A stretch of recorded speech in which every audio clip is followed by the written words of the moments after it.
vamos a ver alguna de estas imágenes para ir platicando a ver qué es lo que ustedes están viendo.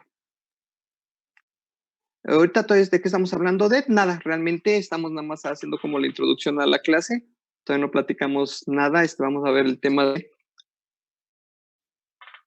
la parte de reparación.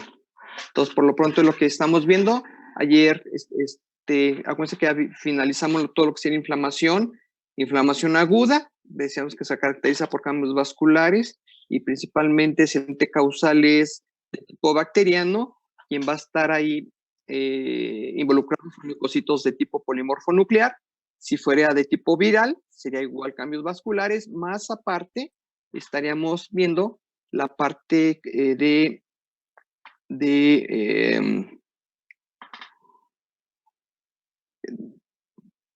linfocitos que están participando en este proceso, ¿ok?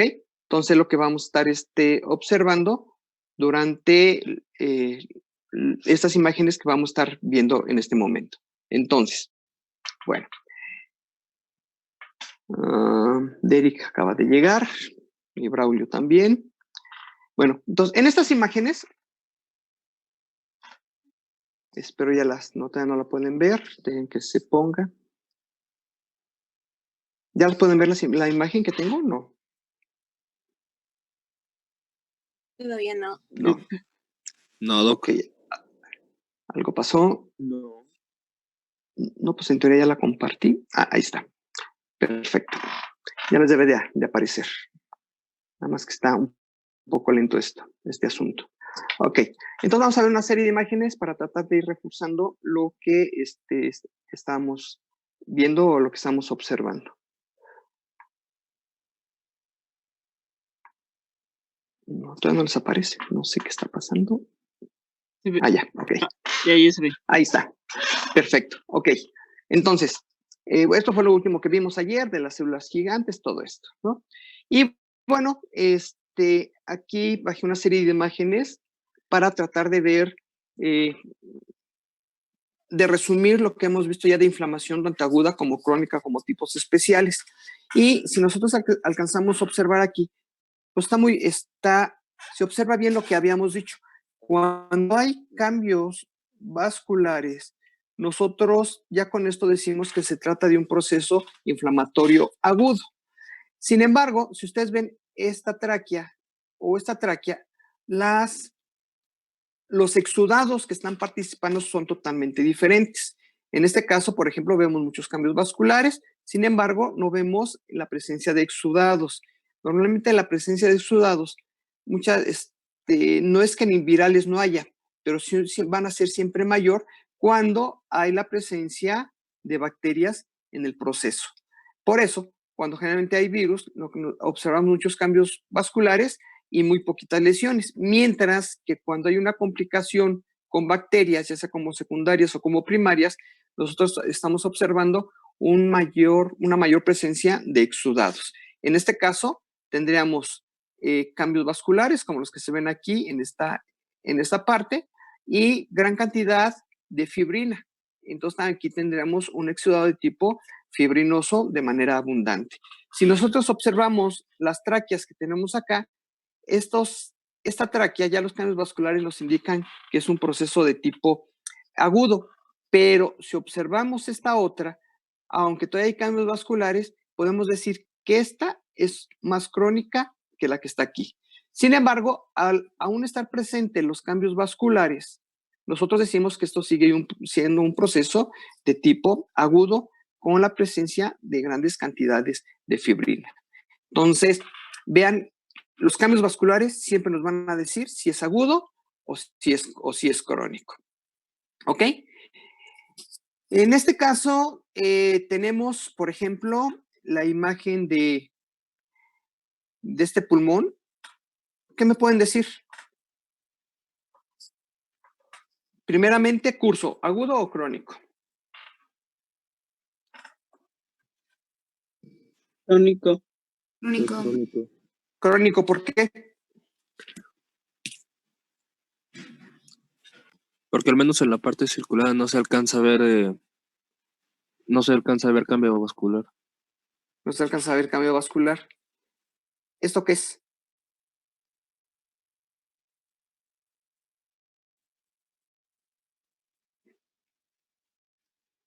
¿Por qué no se ve como esto? Porque este Es tiene que un se cambio ve de color. como no tan enrojecido. Ok, no se ve muy enrojecido, estamos totalmente de acuerdo. Ajá. ¿Esto qué es esto?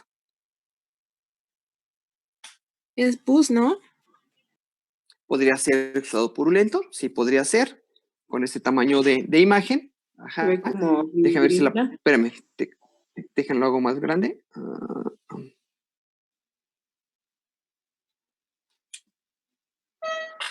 Ok. ¿Quién dijo que se ve fibrina? Yo, En esta parte, tú eres... Angélica, no. Ok. Bueno, aquí se ve fibrina. Todo esto se ve fibrina. Este tiene un aspecto gelatinoso, ¿no? Aquí también se ve aspecto gelatinoso. ¿Ok? Entonces, tenemos esto se ve rojizo, esto se ve rojizo. Se ve rojizo, sí, no se ve tan rojizo, estoy totalmente de acuerdo, pero se ve totalmente diferente a esto. Esto es sin cambios patológicos y estos son cambios vasculares. No necesitamos ver así como tipo alarma de los periódicos para saber que esto se trata de un proceso donde hay cambios vasculares. Donde hay cambios vasculares, ya se está observando la presencia de, en este caso sería congestión, porque ya está muerto, si estuviera vivo sería hiperemia, pero hay abundante cantidad de fibrina. Y acuérdense que dentro de las lesiones que vimos de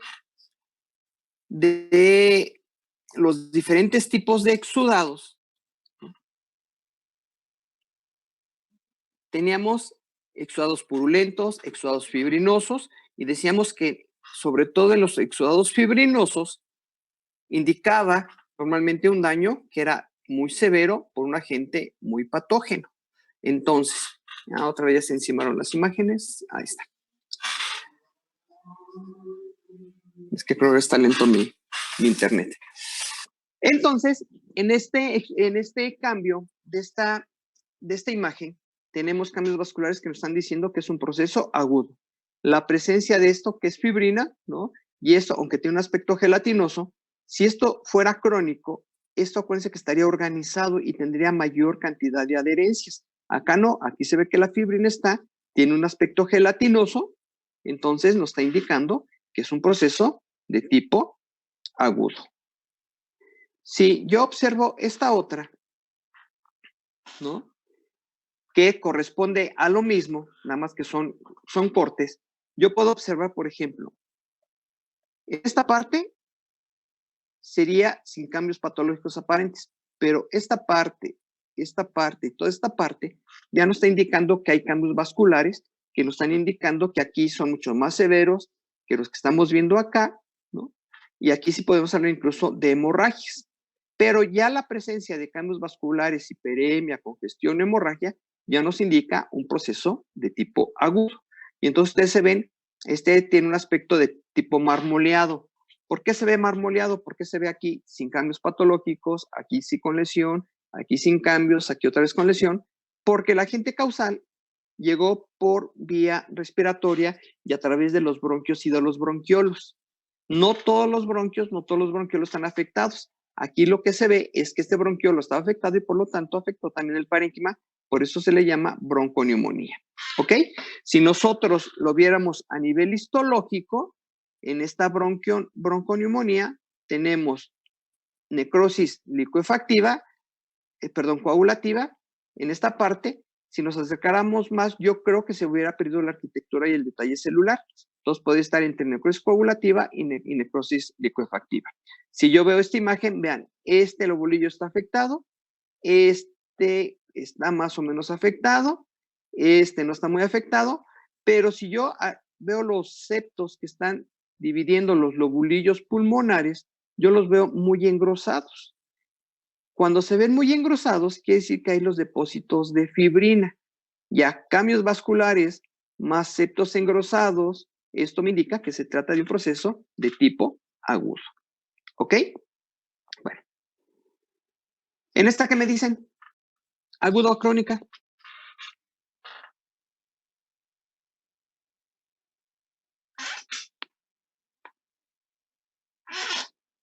Uno que se anime. ¿Aguda? ¿Aguda por qué? Es porque se ve la zona con hemorragia. No sé, no estoy segura, la verdad. Yo Pues sí, una coloración amarilla por ahí, en los alrededores. veía una zona que se ve como fibrinosa y otra zona en la que todavía se pueden observar cambios vasculares. Monse, se te oye como con eco, no te alcanzamos a entender bien. Sí, te escuchas muy lejos, Monse. Como la conciencia.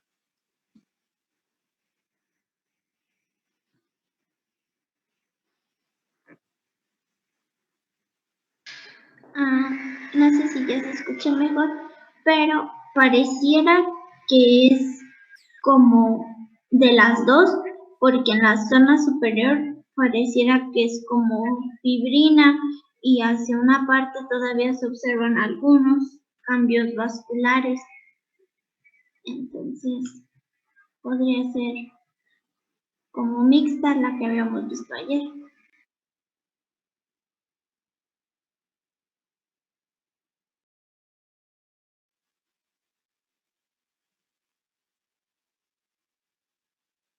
Ok.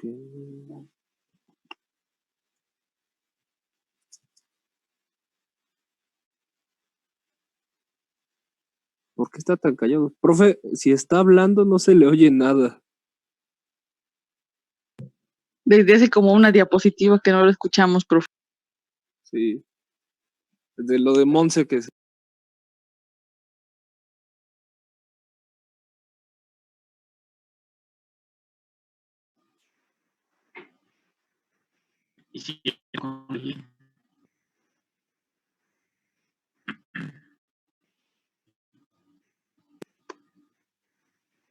No le escuchamos. No los escucho.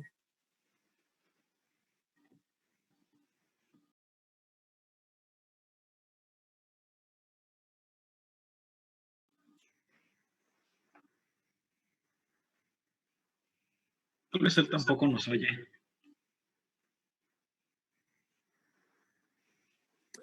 Entonces, ¿qué procede? Todavía no lo escuchamos, profe. No nos escucha compártanos su audio. y nosotros no le escuchamos a él. Aprieten el Algún valiente micrófono. que se aviente la clase. Tiene activado su Apárenle. micro. A mí se me hace que sí se fue. Párenle Ya, con ¿me el escuchan ahora sí? dorime. ¿Ya ahora sí? Ahí Sí, está, profe. ahora sí. Ya, ya. Bienvenido de Si vuelta. veía que todos regresó. me hablaban, gracias. Ya Sí, no dice nada, ya sí, es que volvió. Vieron los sí, ya no, dorimes. sí, ya no diga nada, sí, porque ya nada más vi sus expresiones ahí con signos de interrogación y demás. Ok, bueno, entonces ya estamos. ¿Hasta qué se quedaron? Porque ya terminé el tema. Ah, no sea grosero. Nos quedamos al inicio. Ah, No escuchamos nada. Nada, ok. Bueno, yo me quedé Nunca me haga eso. en que Desde introducción, por Sí. favor. desde el primer, Desde primer qué día. es la patología. Ok. Me quedé en que alguien dijo que era un proceso combinado agudo y crónico. Sí, Monse dijo. Sí, Que no supe. yo Monse. decía que en la A ver, parte Monse. de arriba se observaba un poco de fibrina y hacia la parte de abajo aún se podían observar cambios vasculares. Ok, bueno, sí tenemos aquí lo que comenta Monse, tenemos aquí. Si vemos aquí, está bien delimitado. En eso estamos de acuerdo todos, ¿no? Y se ven cambios de tipo vascular, hiperemia, congestión o hasta hemorragia. Obviamente aquí lo que podemos observar que hay un cambio de coloración de tipo rojizo. Para poder definir si es hemorragia, tendremos que tener otra imagen. Pero bueno, ya el cambio de coloración nos está indicando que se trata de cambios vasculares, ¿ok? Esta parte que se ve aquí es una parte sin cambios patológicos aparentes. ¿Por qué digo aparentes? Porque no se ve de esta misma manera. Les decía que normalmente cuando los procesos son de tipo bacteriano, casi siempre los procesos bacterianos van avanzando. Entonces, seguramente este problema comenzó en este lóbulo craneal y después fue avanzando las bacterias, invadiendo mucho más tejido. Esta es una característica cuando las infecciones son de tipo bacteriano, ¿no? Se van diseminando de manera gradual. Cuando es de tipo viral, generalmente, como muchas llegan tanto por vía respiratoria como por vía sanguínea, la distribución es mucho más difusa. Entonces, lo que alcanzamos a apreciar. Entonces, aquí tenemos el proceso con cambios vasculares agudo, todavía sin cambios vasculares. Entonces, ¿cómo defino el proceso? De tipo agudo por los cambios vasculares. Si yo aprecio ahora la imagen microscópica, lo que yo voy a observar es que si esto es un alveolo, debería estar vacío y está lleno de un material. Desafortunadamente, con esta imagen no alcanzamos a apreciar mucho qué tipo de leucocitos son. Lo que yo alcanzo a ver aquí, por ejemplo, que este tipo de material que es eosinófilo es fibrina. Entonces, ese material que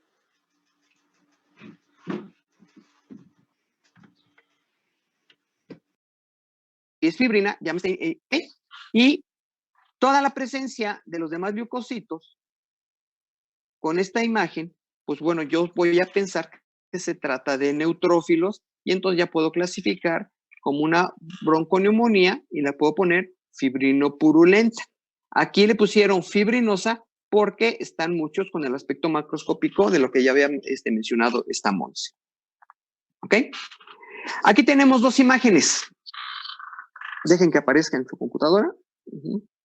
En estas dos imágenes, primeramente, por favor, ¿quién se anima y me dice si esto es agudo o si es crónico?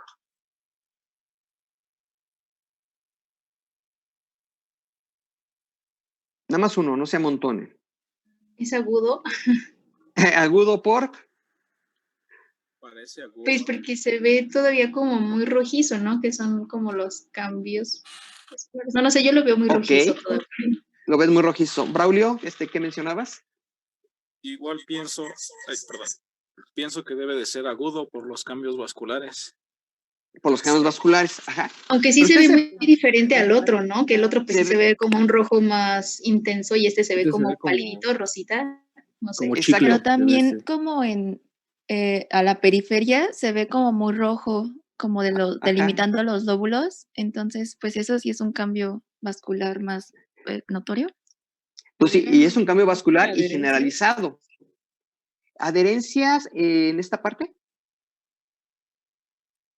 No, porque en esta parte sería la parte de la pleura, donde se inserta. Ajá. Pero si ustedes ven aquí, realmente la coloración rojiza está difusa.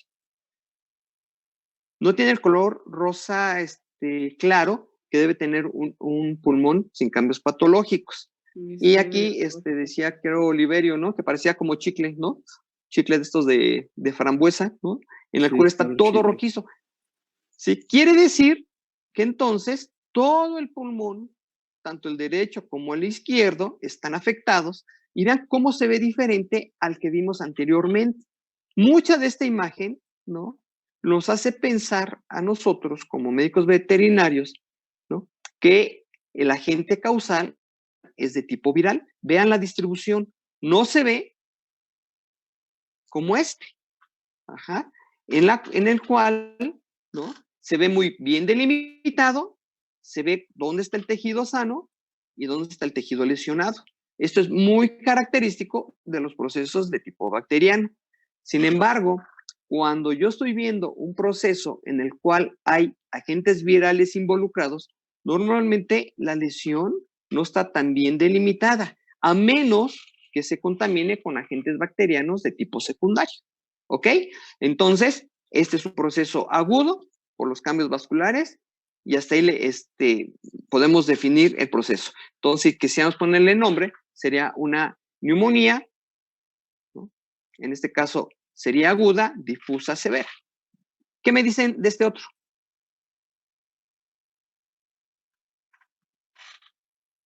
Agudo. También es agudo. Agudo, muy bien, Aime, agudo. Linda también dice agudo. Entonces, pero aquí, si ustedes ven, vean cómo se ven los lobulillos separados.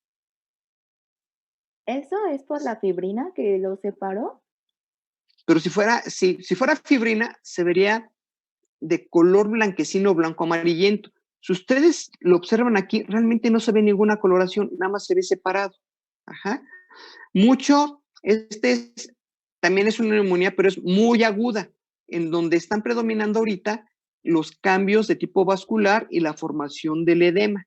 Muchos pulmones con edema, o muy al inicio del proceso inflamatorio, se ven así separados los lóbulos, pero más que fibrina, esto sería un trasudado de tipo transitorio. Estamos entre el cambio vascular puro y iniciando un proceso de tipo inflamatorio. Pero vean, este es muy bonito porque vean cómo se ve todo totalmente separados. Y obviamente aquí los cambios vasculares pues también ya nos están indicando de que se está montando una respuesta de tipo vascular, por lo tanto, si nos habla de un proceso de tipo inflamatorio, ¿no? En este, vean, ¿no? Tenemos dos procesos o dos imágenes en la cual una se ve de color rojizo, se ve bien delimitado, y tenemos la otra, pero los cambios vasculares ya disminuyeron. Sin embargo, también se ve bien delimitada. Y como aquí lo dice, nosotros obviamente, como estamos hablando de patología, hablamos de procesos agudos y hablamos de procesos crónicos. Vean cómo los cambios vasculares nos indican mucho si se trata de si es agudo o si es crónico. Y al final, los dos siguen siendo un proceso de tipo de exudado purulento, en el cual si yo le quisiera poner todo el nombre, sería una bronconeumonía, en este caso purulenta, focal o local, en este caso sería aguda y en este otro caso sería crónica. Entonces, el día del examen que nosotros hagamos, ¿no? O en los exámenes que ustedes estén haciendo, se tienen que fijar en todo eso, en los cambios. Ajá. Si ustedes ven aquí también hay ciertos cambios vasculares, aquí también hay cierta congestión, pero nunca se va a comparar con estos cambios. Y lo que se tienen que fijar es que, acuérdense, las inflamaciones siempre son delimitadas. En el caso anterior, que era viral, pues está delimitado, pues está delimitado al pulmón, está afectado todo el parénquima pulmonar. ¿Ok? Después aquí tenemos una neumonía intersticial. En esta neumonía intersticial, otra vez, vean cómo la lesión es difusa. Hay fibrina. Ajá. Pero también hay la presencia de este líquido. Si no hubiera lesión en pulmón, ¿cómo se llamaría la presencia de este líquido? Sin lesión pulmonar. ¿Edema? ¿Hidrotórax? Edema sería un hidrotórax, exactamente. Aime también está bien, es un hidrotórax. Pero como si hay un proceso inflamatorio, entonces ya se tiñe de color rojizo o muy amarillento y entonces esto deja de ser edema, ¿no? Entonces aquí estamos hablando de una pleuroneumonía, ¿no? La pleura y el parénquima pulmonar están afectados. Ok, entonces, aquí dice edema, porque acuérdense que aunque nosotros lo vemos como películas, separamos las lesiones, todo se está dando al mismo tiempo. ¿Ya me dejaron de escuchar otra vez? No. Samantha dice, ¿no? Es que Samantha dice que ya no había escuchado. Bueno, que estamos viendo aquí, sí, dos procesos. Si no hubiera la lesión, esto sería únicamente edema, como aquí dice. Ajá. Sin embargo, cuando ya tenemos un proceso de neumonía más la presencia de fibrina en la pleura, esto prácticamente deja de ser edema. Entonces tenemos una pleuroneumonía. Entonces la pleura está afectada, por eso hay líquido. Sí se parece al edema, pero como ya es parte de un proceso inflamatorio, deja de ser edema. Entonces, aunque aquí diga edema, realmente el proceso es una pleuroneumonía de tipo fibrinoedematosa, si quieren llamarle así, para tener la combinación de los dos procesos. Es aguda por los cambios vasculares. Si se fijan aquí, dentro de las etiologías de esta neumonía intersticial, en la cual se ve difusa, que es diferente a las bacterianas, tenemos principalmente a los virus, hay toxinas, los procesos sépticos y las alergias. Entonces, todo esto ya nos da pauta a nosotros como médicos veterinarios para saber cuál es el proceso que está observándose.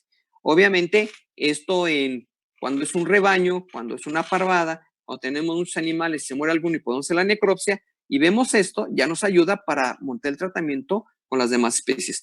Cuando se trata de un canino, de un solo individuo, pues bueno, se tienen otros métodos para realizar el diagnóstico, ya sea a través de ultrasonidos, de rayos X, etcétera, etcétera.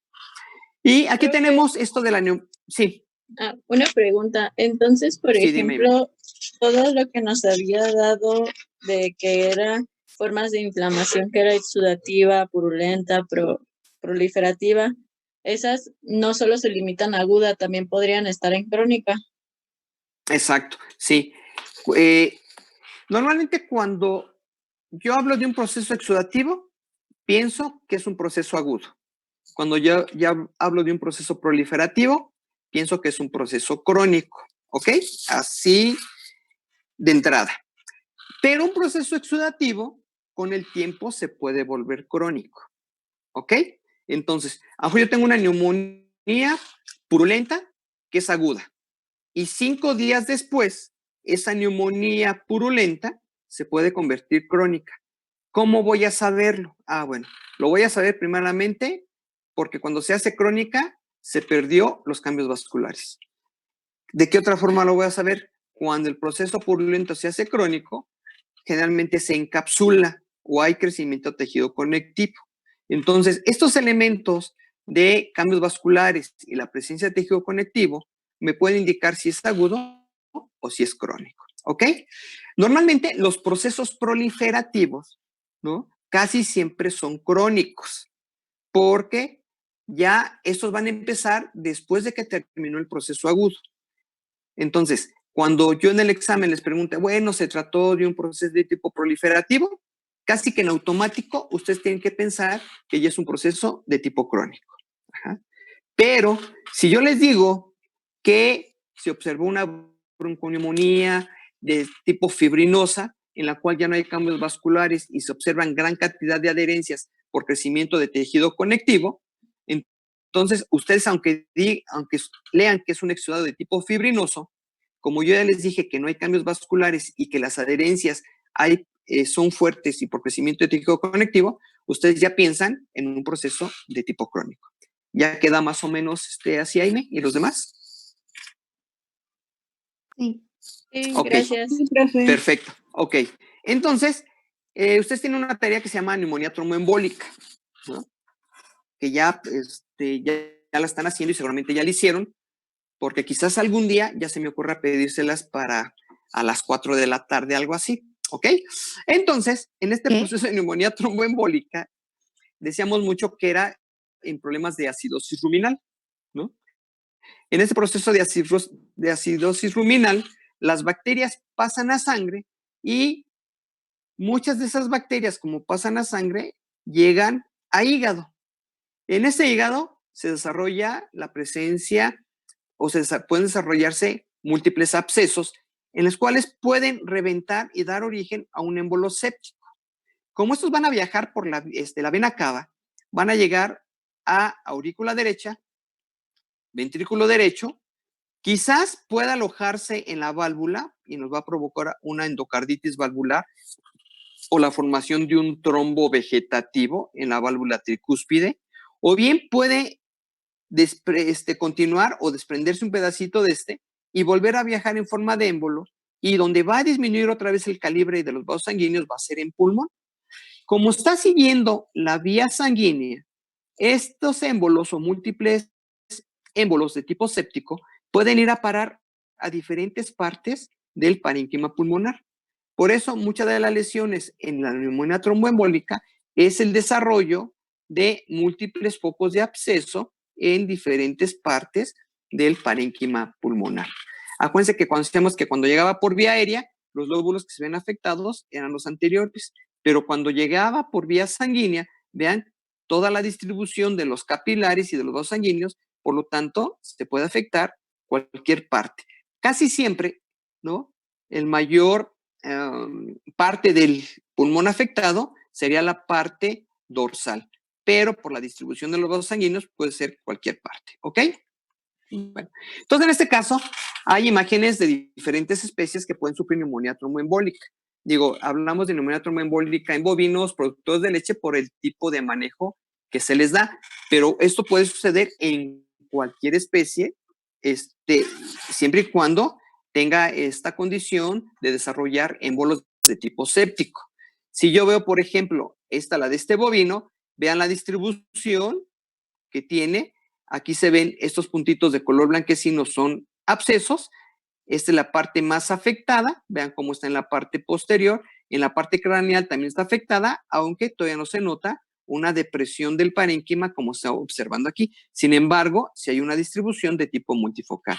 Si yo me voy, por ejemplo, a la del porcino, vean, más o menos conserva una coloración sin cambios patológicos. Sin embargo, estos focos de color rojizo nos indican que es muy agudo y que se están desarrollando lesiones multifocales.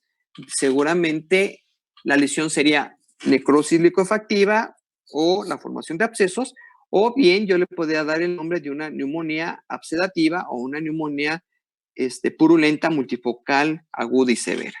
Y lo mismo sucede en el corazón en los pulmones de los caninos. Vean, también la distribución es así gracias a los vasos sanguíneos. Entonces, ¿qué tienen que pensar ustedes? Cambios vasculares y presencia de tejido conectivo. Bueno, aquí no tenemos una imagen macro, únicamente tenemos la imagen micro de un parénquima pulmonar. ¿Agudo o crónico? ¿Y por qué?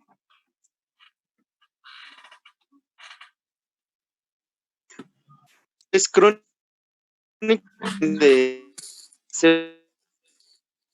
crónico. Bueno, Samuel dice crónico, también dice Brenda, crónico. Samantha también creo que dice crónico. Las células gigantes. ¿Por qué? Ah, exactamente, por las células gigantes. Ok, entonces a eso iba. Porque si ustedes ven aquí, hay cambios vasculares, ¿sí o no? Entonces, sí. Muchas veces cuando vemos cambios vasculares, nos vamos y decimos agudo, pero la presencia de las células gigantes ya nos está indicando que es un proceso crónico. Entonces, aunque ustedes vean una imagen en la cual se puede apreciar cambios vasculares como es aquí, ¿no? No son tan severos como en los otros que hemos visto.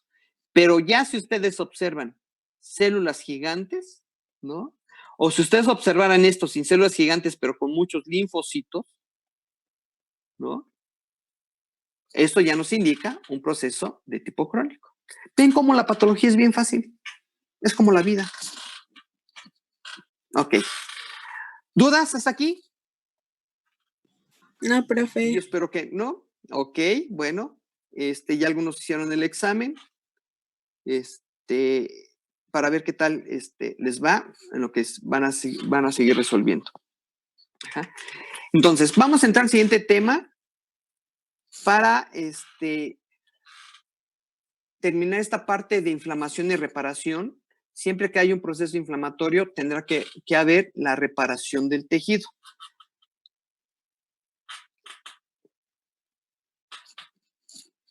Entonces, otra vez recuerden esta gráfica. Esta gráfica es importante porque nos permite entender todo el proceso inflamatorio y ustedes siempre mentalizarse de que si llega un paciente, aunque llegue con un proceso inflamatorio, ya están pasando varias cosas dentro del organismo o del tejido que fue lesionado.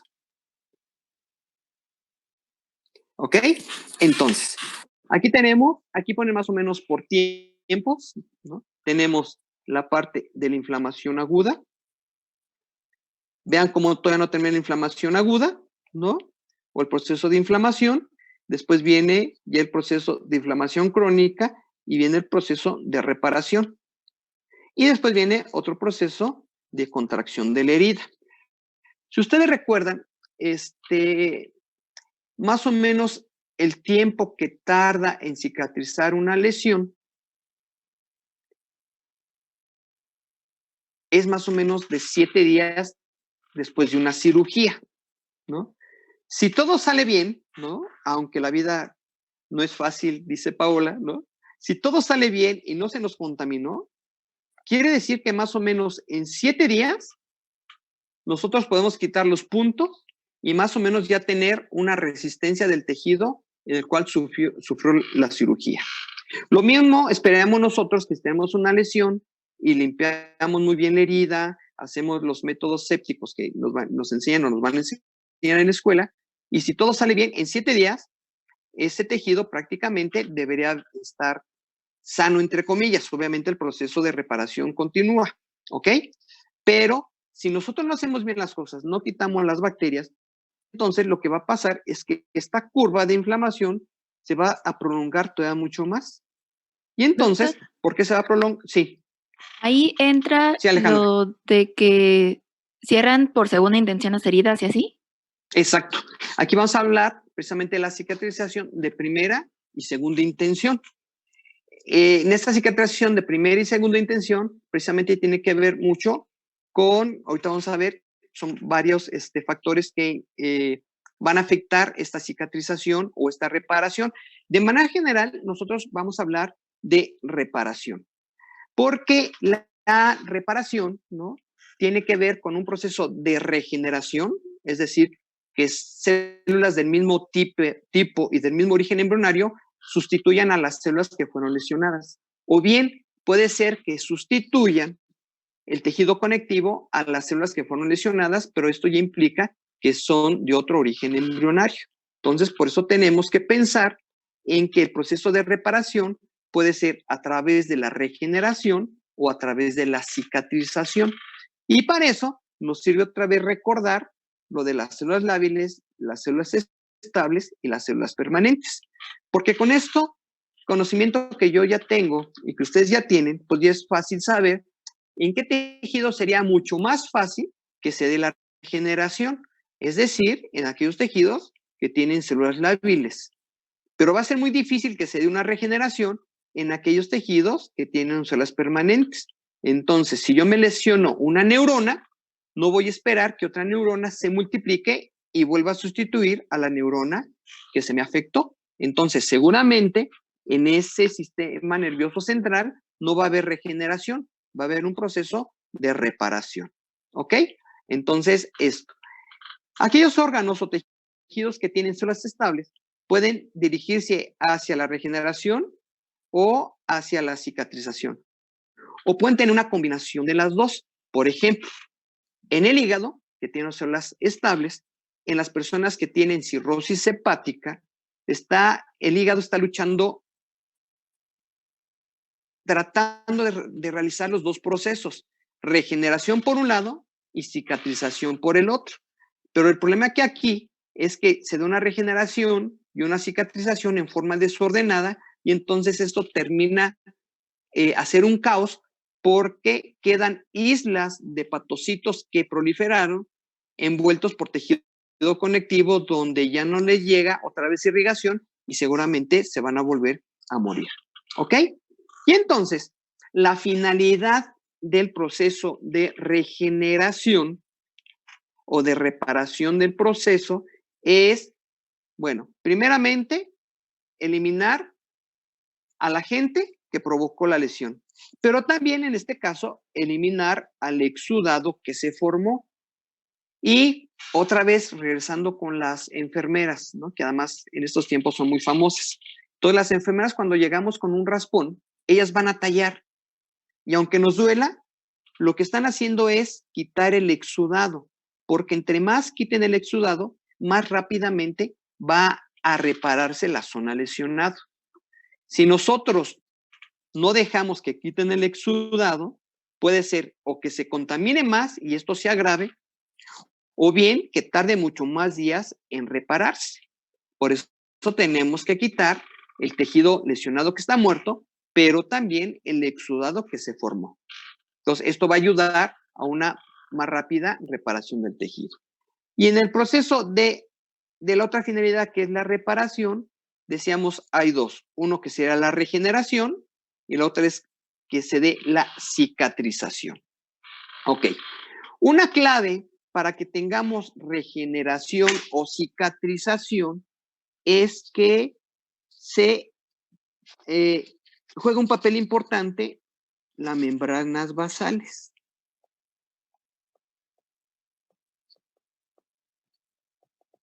¿Por qué juega un papel importante las membranas basales? Porque las membranas basales, que están hechos de tejido conectivo, son lo que dan el sostén. En este caso puede ser a lo mejor a los epitelios, a los endotelios o a las células parenquimatosas de cualquier órgano y tejido. Si yo conservo la membrana basal, las células que crezcan van a crecer en forma ordenada. Pero, ¿qué pasa si yo tengo una pérdida de la continuidad de la membrana basal?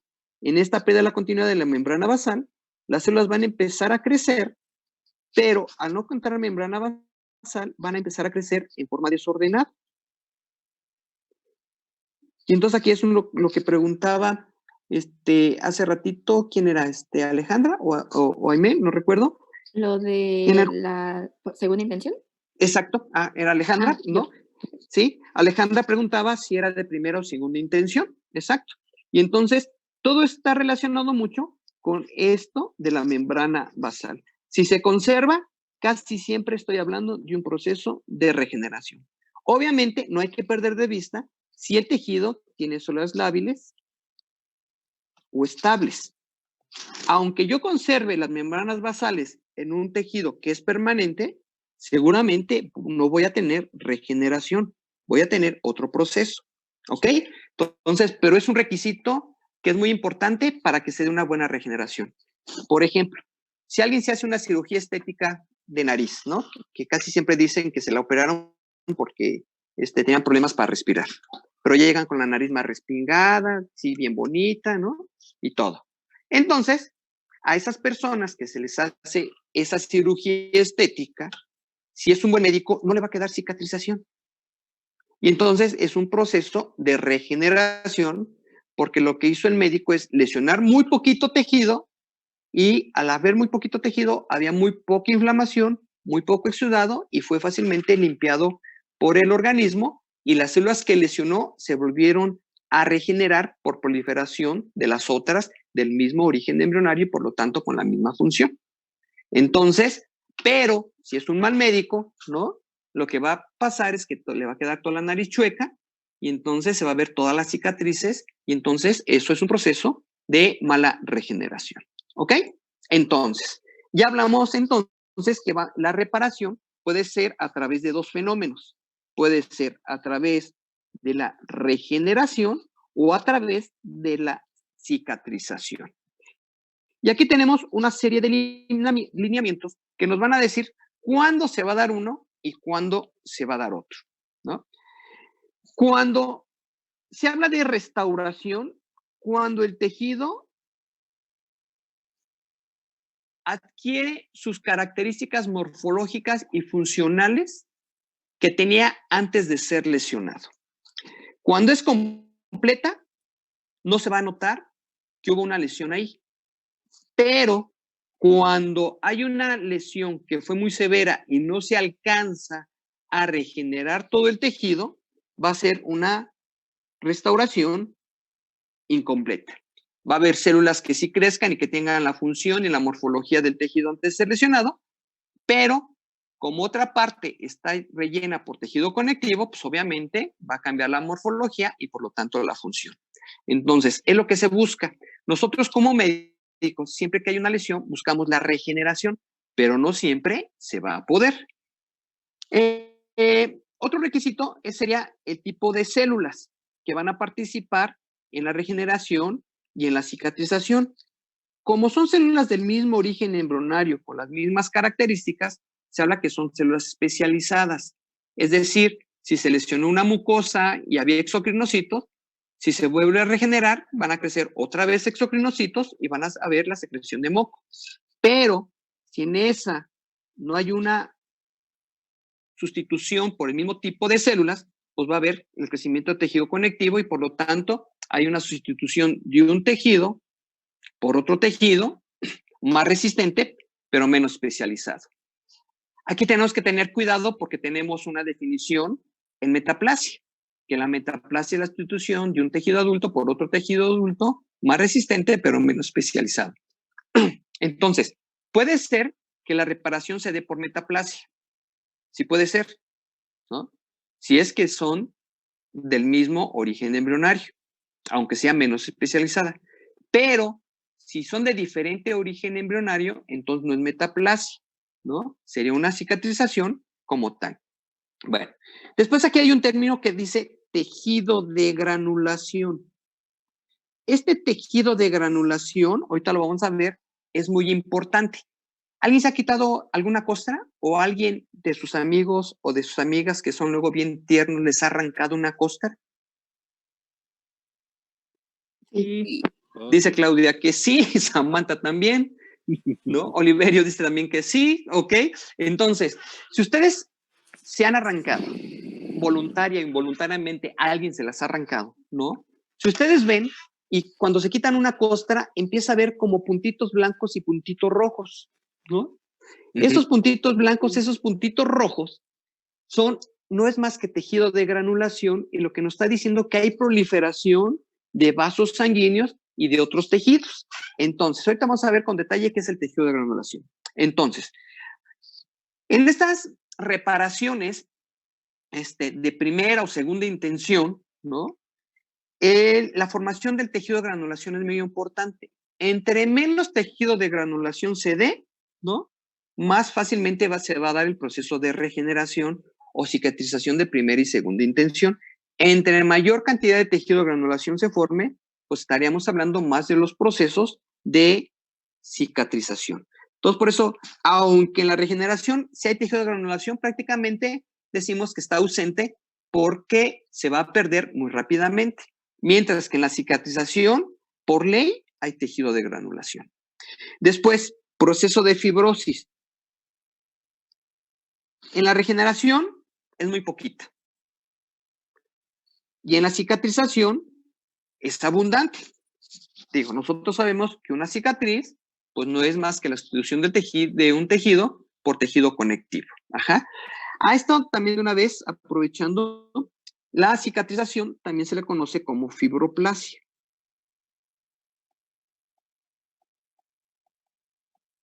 Digamos que es la forma elegante de decir cicatriz, ¿no? ¿Tú qué tienes en la rodilla? Ah, una fibroplasia, ¿no? Entonces, no es más que una cicatriz, ¿ok? Y al final, en este no hay cicatriz o no es notoria la cicatriz y en este siempre está presente la cicatriz. No sé si les ha pasado que luego se caen, ¿no? Y dicen, ay, aquí tenía una lesión, después la que se la quieren enseñar, ¿no? A sus amigos porque esa es como su historia del fin de semana y dicen, ah, ya no está, ¿no? ¿Qué es lo que pasó? Que se dio un proceso de regeneración. Entonces, estos son varios requisitos. Y yo podía poner aquí otro requisito que podría ser la presencia de la membrana basal. En este caso, yo podría decir que se conserva, que se conserva, y aquí que se pierde. ¿Ok? Entonces son algunos de los factores que nos van a decir cuándo nos va a dar la regeneración y cuánto la cicatrización, ¿no? Y aquí tenemos, ¿no? ¿Cómo cambió? Sin embargo, no se ve dónde está la cicatriz.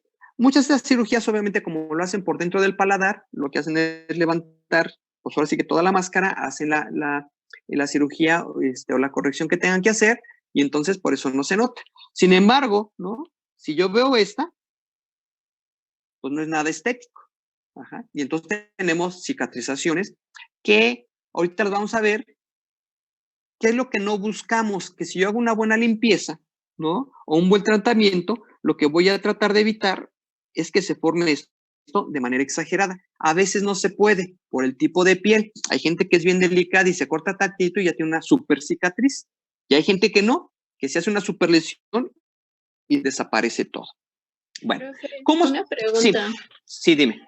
Y por ejemplo, la gente porque yo me acuerdo hace poco le decían a mi mamá que por cicatrización, por una cirugía, como ella era de tipo queloide, le iba a quedar esa cicatriz. Entonces, o sea, la gente o bueno, los animales hay quienes cicatrizan a fuerzas queloide y otros no, ¿o cómo está eso? Sí, ahorita vamos a ver esas características porque sí hay a veces predisposición por raza, ¿no? Por especie, también hay una predisposición. Sin embargo, ahí es donde está la habilidad de nosotros como médicos.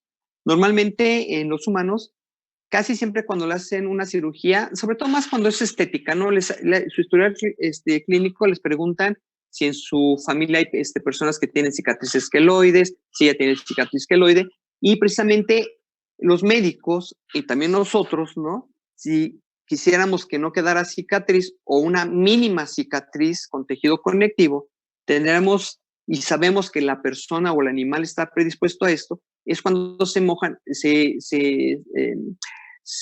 va a utilizar pomadas que regulan los procesos de cicatrización, que generalmente están hechas a base de corticosteroides, es decir, están retardando el proceso de cicatrización y que las células empiecen a proliferar como locas. Entonces, sí, muchas personas que tienen, o incluso animales que tienen antecedentes de cicatrización queloide, prácticamente cualquier lesión casi siempre se vuelve queloide. Obviamente, entre mayor amplitud y extensa sea la lesión, pues todavía se incrementa más la probabilidad de tener cicatrización queloide, ¿no? Entonces, sí, tiene que ver con esto, del tipo de piel, el tipo de especie, incluso la raza. Todo esto tiene que ver, ¿ok? Pero ahorita lo vamos a ver, vamos a hacer algunos comentarios de esto. Ok, entonces, vamos con el tejido de granulación. Acuérdense, tanto en regeneración como en cicatrización puede haber. ¿Dónde casi siempre lo vamos a observar? Casi siempre lo vamos a observar en los procesos de cicatrización. ¿De qué está conformado el tejido de granulación? Pues bueno, como viene de un proceso inflamatorio, pues está formado por macrófagos. ¿Ok? Estos macrófagos, acuérdense que son parte del proceso inflamatorio crónico. Pero aquí, en este caso, los macrófagos juegan un papel importante porque acuérdense que dijimos que los macrófagos sintetizan interleucinas, la 1, la 6, la 8, ¿no? Que estuvimos platicando, factor de necrosis tumoral, que están, bueno, estos factores o estas interleucinas lo que hacen es estimular la proliferación de formación de nuevos capilares. Ajá. Esta formación de nuevos capilares, ¿no? Para que se pueda reparar el tejido, ya sea por regeneración o por cicatrización, estos nuevos capilares pues tienen que llevar oxígeno y nutrientes. No hay otra forma de que se repare el tejido si no hay la formación de nuevos capilares. Es más, ustedes observen cuando tengan una lesión, ¿no? Y cuando se está reparando la lesión, los bordes de la lesión están rojizos. Eso es buen signo. Nos dice dos cosas, que sigue la respuesta inflamatoria, pero que también hay proliferación de nuevos capilares y se está oxigenando la zona y nutriendo para que las células que van a sustituir ese tejido lesionado puedan tener oxígeno y nutrientes para poder proliferar y poder reparar la zona de lesión. Ajá. No sé si también, sí. Perdón, Sí, Alejandra. entonces, por eso se reavivan bordes en ciertas heridas que ya son muy crónicas porque ya no cierran y se hace eso de la neoformación de capilares. Exactamente. Ajá. Si lo que nosotros estamos haciendo en esas cirugías donde no hubo una buena cicatrización o no está cicatrizando, precisamente se vamos a revivir bordes. ¿Cómo se puede revivir bordes? Uno hace o cortan o otro raspan, ¿no? Con el bisturí empiezan a raspar todo el borde hasta que sangre, ¿no? Tiene que sangrar porque si no sangra, quiere decir que no hemos llegado a donde están los capilares que pueden proliferar. Y esa es la función, eso, precisamente favorecer que se estén cicatrizando.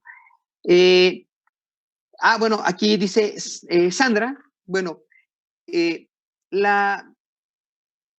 hacen terapias de ozono, y se ha visto que el ozono favorece la oxigenación. Eso sí es un hecho y se ha comprobado y se han hecho bastantes estudios sobre esto. Y sí, el ozono tiene un efecto positivo porque lo que está haciendo es incrementar la disponibilidad de oxígeno. Al tener mayor disponibilidad de oxígeno, pues obviamente el metabolismo celular se mejora. ¿Qué es lo que pasa cuando nosotros utilizamos agua oxigenada? Nosotros cuando utilizamos agua oxigenada, ¿no? Lo que hacemos es retardar el proceso de reparación, porque al utilizar agua oxigenada, lo que estamos haciendo nosotros es volver a lesionar el tejido. Si había crecimiento de nuevos capilares, lo estamos oxidando y lo estamos destruyendo. Entonces, ¿es malo utilizar agua oxigenada? Depende. Eso es en base a su criterio. Si yo sé que... ¿De qué depende? Del tipo, primeramente el tipo de lesión. Normalmente las lesiones que son lineales se pueden lavar muy fácilmente con agua y con jabón. Pero las lesiones que son perforantes son muy difíciles de que el agua y el jabón lleguen hasta la profundidad de la lesión. ¿Esto qué implica? Que seguramente en las lesiones lineales van a crecer bacterias que necesitan oxígeno para poder desarrollarse. Mientras que en aquellas lesiones que son perforantes, seguramente van a crecer bacterias que no necesitan mucho oxígeno o que no necesitan oxígeno. En este caso, para nosotros como médicos, una bacteria que nos preocupa que crezca en áreas donde hay poco oxígeno o no hay oxígeno son los Clostridium. Entonces, por eso, normalmente en las lesiones que son de tipo perforante, ¿no? Por lo menos es mi criterio, es muy particular, yo, aparte de lavar, sí utilizo agua oxigenada. Sé que va a lesionar y sé que me va a retardar el proceso de reparación, pero con esto trato de garantizarte que no haya el crecimiento de este tipo de bacterias, de Clostridium. Ajá. Pero hay personas que para todo utilizan agua oxigenada. Es una lesión lineal, entonces agua y jabón, y después ponen agua oxigenada. Y entonces hay que tenerlo en cuenta dependiendo del ambiente. Si era un ambiente muy sucio, pues bueno, entonces sí, es conveniente utilizar agua oxigenada. Si no es un ambiente tan sucio y ustedes piensan que con una buena asepsia de agua y jabón van a solucionar el problema, con eso sería en realidad más que suficiente. Lo que normalmente hacemos los médicos veterinarios es limpiamos agua y jabón, ¿no? Algunos utilizan o no agua oxigenada. Si no utilizan agua oxigenada, luego ponen una tintura de yodo o ponen una pomada con antibiótico. Y sería más que suficiente. Pero por eso ese es criterio de cada uno de ustedes. Por eso una buena historia clínica les va a ayudar mucho a saber. Muchas veces, y esto nos pasa muy seguido, cuando ya llega el animal con una lesión, es porque ya tuvo muchos días y el dueño ya vio que no se le curó solita. Entonces, en esos casos, pues no, yo no sé qué tanto ya tenga el crecimiento de bacterias anaeróbicas. Entonces, pues ahí el criterio sería lavo con agua y con jabón, trato de hacer un buen raspado otra vez a que trate de sangrar y puedo utilizar agua oxigenada pues para asegurar. Aunque yo ya sé que eso me va a retardar un poquito la cicatrización y eso yo le tendría que explicar al cliente para que no se desesperara en que a lo mejor tarda un poquito más de 7 días o 14 días en cicatrizar. Entonces, por eso es muy importante. ¿Ok? Bueno, entonces, de nada, Ale. Entonces, estos crecimientos de estos nuevos capilares, esa neoformación de nuevos capilares, ¿no? Muchas veces estos capilares, primeramente tenemos nosotros el vaso sanguíneo o el capilar. Este vaso sanguíneo va a empezar a crecer en la zona de lesión. Primeramente, va a empezar a crecer como un tubo sin la presencia de luz. Ajá. Y posteriormente se va a volver permeable. Es decir, se va a formar ya lo que nosotros conocemos como los capilares verdaderos. Ajá. Va a tener una luz por donde va a circular los eritrocitos. Ajá. Pero este nuevo capilar que se está formando tiene una característica que es muy importante. Es muy permeable. Y entonces fácilmente sale agua y electrolitos del vaso sanguíneo. Eso nosotros sabemos que es edema. Por eso ustedes sí ven, cuando se quitan una costra, ¿no? Tenemos puntitos blancos que serían los capilares de nueva formación que todavía no son permeables y tenemos puntitos rojos que serán los capilares de nueva formación que ya son permeables. Pero aparte se ve brilloso, se ve como mojadito, se ve como humectado. Entonces, eso es bueno. Eso quiere decir que sí está habiendo un proceso de reparación. ¿Ok? Bueno. Posteriormente tenemos a los fibroblastos. Ajá. Acuérdense que los fibroblastos se parecen mucho al músculo liso, porque presenta un núcleo de cara abierta. Y acuérdense que los fibroblastos sintetizan colágena, no fibrina, ¿ok? Y los fibrocitos son igual alargaditos, pero presentan un núcleo de cara cerrada. Es la gran diferencia. Fibroblastos son voluminosos, nos recuerda mucho al tejido muscular liso, y el núcleo es de cara abierta, ¿ok? Vean cómo aquí dice que la colágena que están sintetizando estos nuevos fibroblastos que están creciendo para reparar la zona de lesión es de tipo 1, perdón, de tipo 3 y de tipo 1. Ajá. ¿Alguien se acuerda de su clase de fisiología que tiene que ver esta colágeno tipo 1 y tipo 3?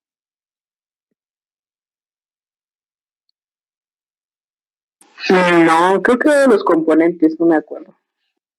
Solo recuerdo que la tipo 1 era más rígida. Ok, por ahí tiene algo que ver.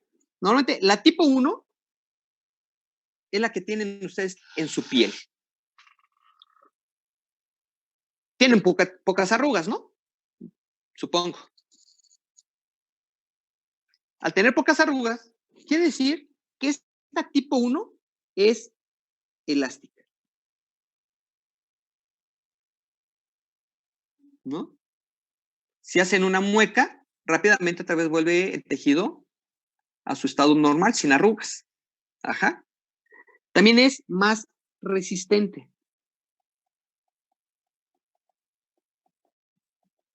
Ajá. No sé si se han visto a los boxeadores. Hay boxeadores, ¿no? Que en el primer round les pegan en la ceja y ya sangró. Quiere decir que ya no tienen colágeno tipo 1. Mientras que las personas, por ejemplo, de mi edad, ¿no? Tenemos más tejido, colágeno tipo 3 que tipo 1. Entonces ya no es tan elástica y es menos resistente. Entonces ya se nos notan mal las arrugas. Entonces así son los abuelitos. Si ustedes ven los abuelitos, ¿no? Como que la piel ya le queda grande, ¿no?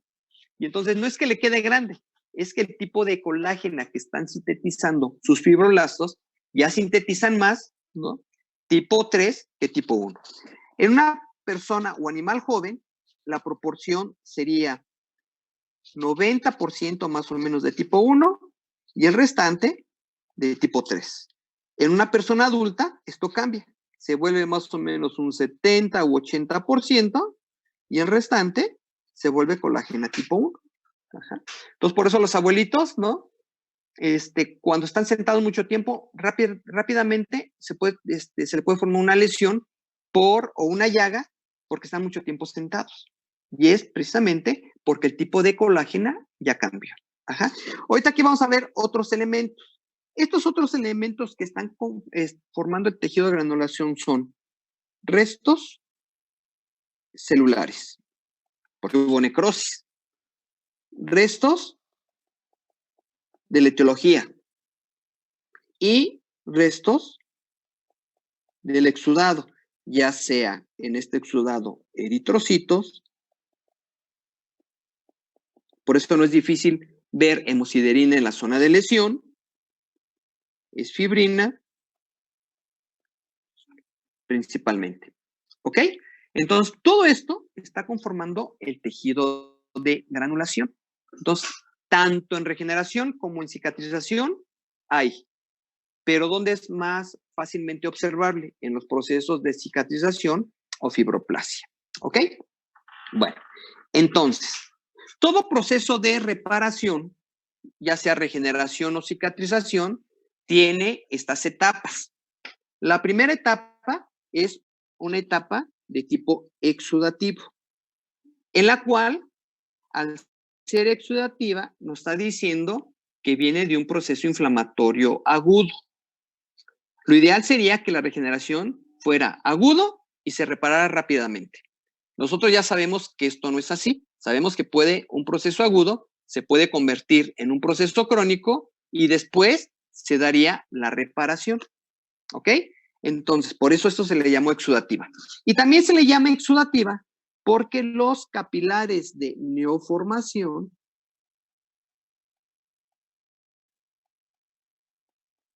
que son altamente permeables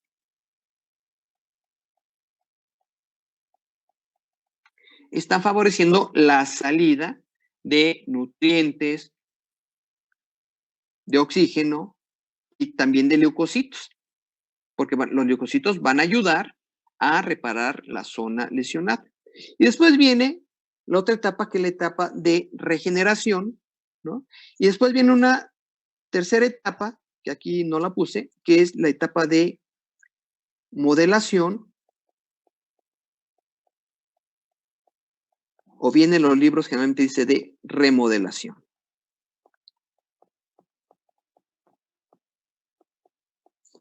En esta etapa de remodelación, lo que se hace es, no sé si les ha pasado también, ustedes se hace una lesión, tiene una cicatriz. Esa cicatriz, primeramente, es muy notoria y conforme van pasando los años, va desapareciendo la cicatriz o se hace menos notoria. Todo eso es un proceso de remodelación.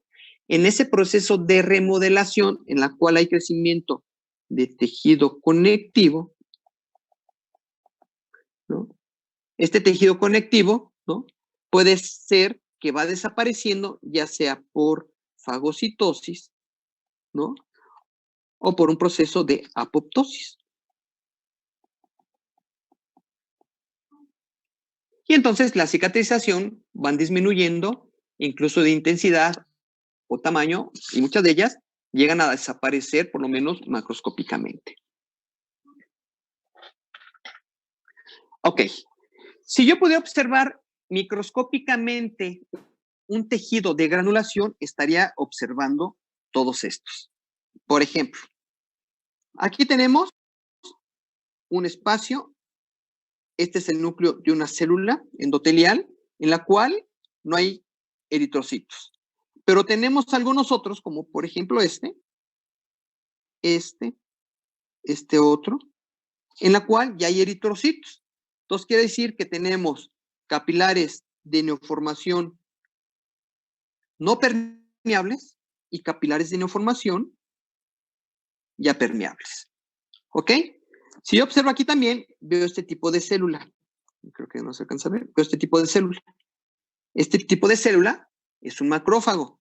Aquí tenemos otro macrófago. Aquí tenemos otro macrófago. ¿Sí? Este último en particular, si observan, está como en la luz de un vaso sanguíneo. Son macrófagos que están llegando a la zona de lesión. Y también hay macrófagos que son propios del tejido, los famosos histiocitos. Y voy a tener, o también voy a observar, algunas células que se ven como alargadas. Estas células que se ven como alargadas no es más que tejido conectivo. Vean el tamaño del núcleo. Es muy grande, pero es de cara abierta.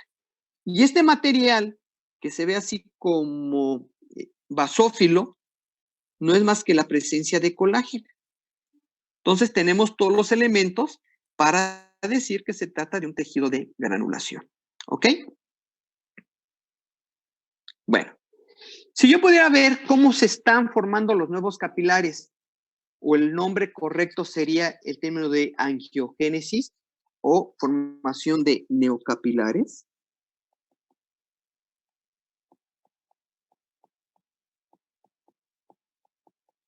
Por influencia de las interleucinas, yo puedo observar que un tejido en el inicio del proceso inflamatorio, los vasos sanguíneos están así. Pero cuando ya hay la formación de neocapilares, vean cómo de las ramas que son muy grandes de los vasos sanguíneos se empiezan a formar pequeñas ramificaciones mucho más finas y más pequeñas y más delgadas. Entonces, estos neocapilares, no todos los neocapilares al final sobreviven. Algunos van a desaparecer. Si ustedes ven, en sus cicatrices, normalmente la cicatriz tiene una menor coloración. y la tiene por dos razones. Una, porque hay tejido conectivo y colágeno. Y la otra es porque tiene menos irrigación la zona lesionada. Porque estos capilares van a desaparecer. Todas las cicatrices tienden a contraerse, por eso se ven arrugadas. Porque los fibroblastos que participan en este proceso de reparación, en su estructura, tienen actina y miosina. Y si ustedes recuerdan, la actina y la miosina sirven para la contracción celular. Y muchos de estos miocapilares, con el tiempo, se contrae la herida, colapsan los miocapilares, desaparecen de la zona de reparación y lo que hacen es tratar de acercar los dos bordes que fueron lesionados. Y en estos capilares de neoformación, otra vez aquí se ve mucho más claro. Vean, aquí tenemos un neocapilar, este es otro neocapilar, pero no tiene vasos sanguíneos. En cambio, este neocapilar ya empieza a tener eritrocitos en la luz del vaso sanguíneo. Pero sigue conservando todas las características de un tejido de granulación. Es decir, hay macrófagos, ¿no? Hay células que se ven alargadas, la formación de los neocapilares, y entonces tenemos un tejido de granulación. Pero me podrán decir, oiga, pero aparte en esta imagen se observa este tipo de células que parecen macrófagos o este tipo de células que parecen linfocitos. Sí, acuérdense que podemos encontrar otros macrófagos, podemos encontrar neutrófilos y podemos encontrar linfocitos. Todo proviene del proceso de inflamación. Por eso no es difícil que nosotros sigamos observando, aunque en menor cantidad, mayor la presencia de leucocitos.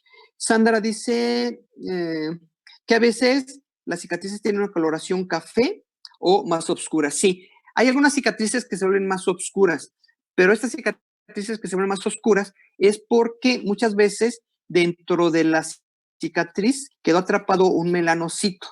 Y estos melanocitos tienen cierta irritación del tejido porque no reciben suficientes nutrientes y empiezan a producir más melanina y se observan más oscuras. Y otra razón por las cuales algunas cicatrices se ven de color café es que hubo mucha hemorragia y la hemosiderina que se quedó atrapada ahí y entonces por eso tienen esa coloración. Entonces, esas pueden ser las dos razones porque una cicatriz, más que tener una tonalidad de rosas pálidas, ¿no? Tiene una coloración, tonalidades hacia el café o hacia las zonas oscuras. ¿Ok? Bueno. Aquí tenemos, es una zona de infarto. Ya sabemos que es un infarto, ¿verdad? Ya sabemos que un infarto, entonces las tonalidades, claro, no es tanto por la pérdida de melanocitos, sino por la cantidad de colágena. Es por las dos razones, Lino. Acuérdense que los melanocitos son células permanentes. Si un melanocito se lesiona, ya no va a haber más melanocitos. ¿De qué va a depender el color de la cicatriz? De la profundidad de la lesión. Entonces, acuérdense que los melanocitos están en la dermis, no en la epidermis, están en la dermis. Si mi lesión es muy profunda, voy a lesionar mayor cantidad de melanocitos. Y entonces mi cicatriz va a tender a ser siempre de tonalidades blanquecinas o pálidas. Pero si mi lesión es muy profunda y hay melanocitos ahí, los melanocitos van a seguir trabajando y eso puede pigmentar un poquito la zona de lesión. ¿Puede ser genético? Sí, puede ser genético. Esto tiene que ver mucho con las características de los melanocitos. A veces genéticamente los melanocitos, genéticamente ya están programados para producir más melanina. Ajá. Pero acuérdense que los melanocitos, al ser células permanentes, también tienen un promedio de vida. Y no sé si les ha pasado también. Hay cicatrices que al principio tienen una coloración o muy café o hasta un tanto negruzca. Y con el tiempo se empiezan a hacer blanquecinas o viceversa. Eran cicatrices blanquecinas y después se vuelven de color negruzco. Aquí depende mucho del tipo de cuidados, del tipo de irritación a la que se estén sometiendo. Por eso, a las personas no se utiliza tanto en veterinaria, pero las personas que tuvieron alguna cirugía, lo primero que le recomiendan a los médicos es no exponerse al sol. Y uno debería preguntarle que por qué, ¿no? Y la razón es muy clara. Por un lado, porque el sol puede estimular los melanocitos y entonces va a quedar una área de color más negruzca o rodeada de mayor pigmento. Y la otra es que la luz ultravioleta retarda la cicatrización. No es tanto porque no se asolee, es porque la luz ultravioleta retarda la cicatrización. ¿Qué pasa con las estrías? Las estrías es todo el proceso. Las estrías no es más que, digamos, el término desgarramiento de las células de la epidermis y de la dermis. Esas estrías que se forman al desgarrarse por distensión de la piel, lo que hacen es que se separa la dermis y la epidermis y se llena de tejido conectivo. Y entonces, como ya está lleno de tejido conectivo, las células del epitelio ya no pueden crecer sobre el tejido conectivo, ¿no? Entonces, como un tipo de regeneración, ¿no? Que lo único que hace eso pues, es afectar la estética, únicamente.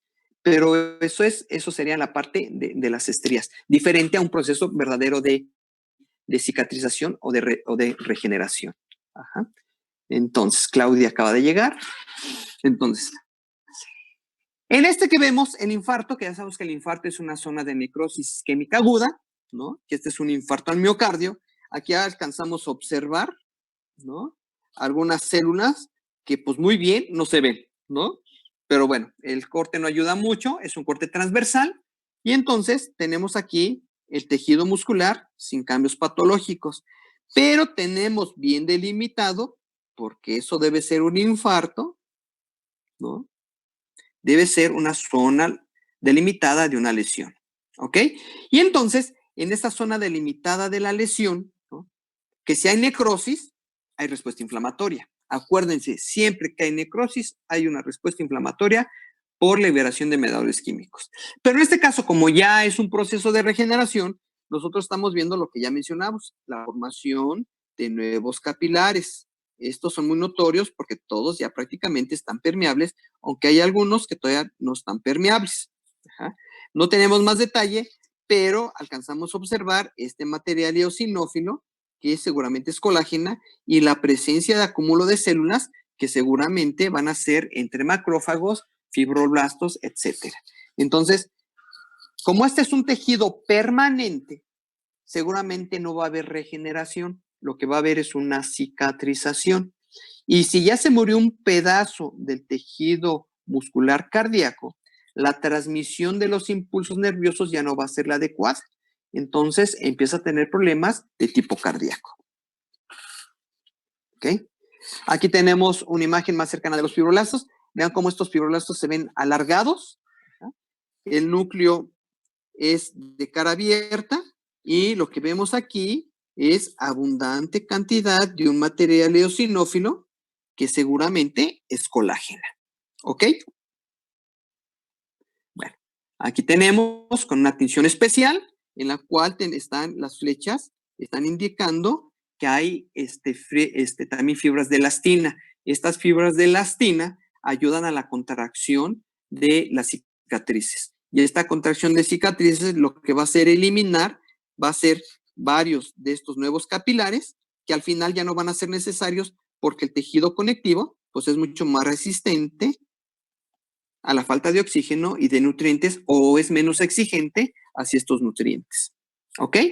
Y ya con la tinción tricómica de Masson, pues lo que yo estoy observando pues prácticamente es o hacer más evidente cómo si hay un verdadero crecimiento de tejido conectivo, que es todo lo azul, con el crecimiento de nuevos capilares.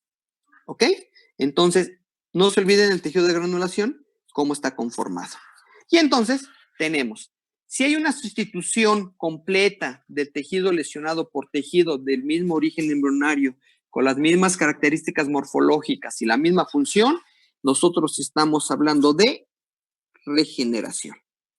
Ajá. Y esto es lo que perseguimos nosotros cuando hacemos una cirugía, que no se note. O si llega un animal lesionado, hacemos una buena limpieza y tratar de que si los bordes se pueden adosar o juntar, es muy fácil de evitar que se forme una cicatriz. Muchas veces, ¿no? En las lesiones que son lineales, utilizamos vendoletas.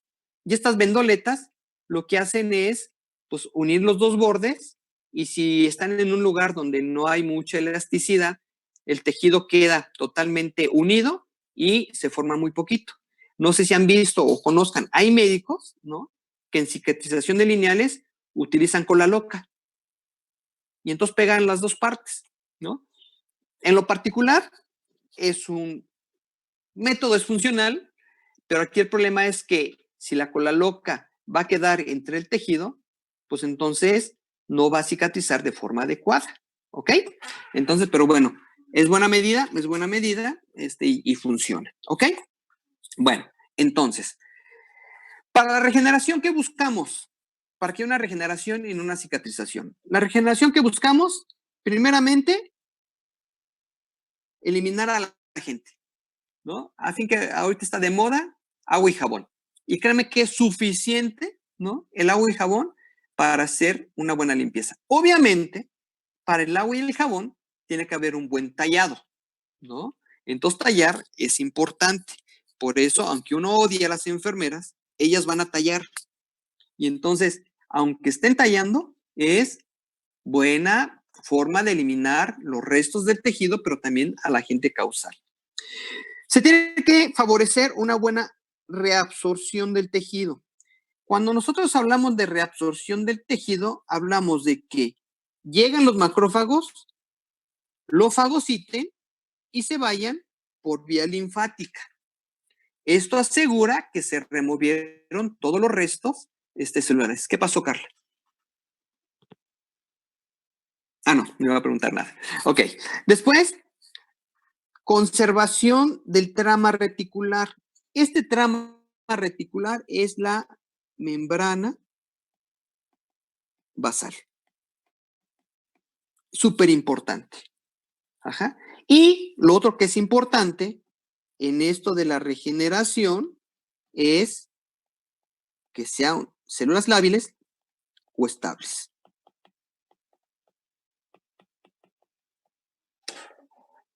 Si nosotros cubrimos todos esos requisitos, pues nos va a llevar hacia un proceso de regeneración o de reparación la zona de lesión por regeneración del tejido lesionado.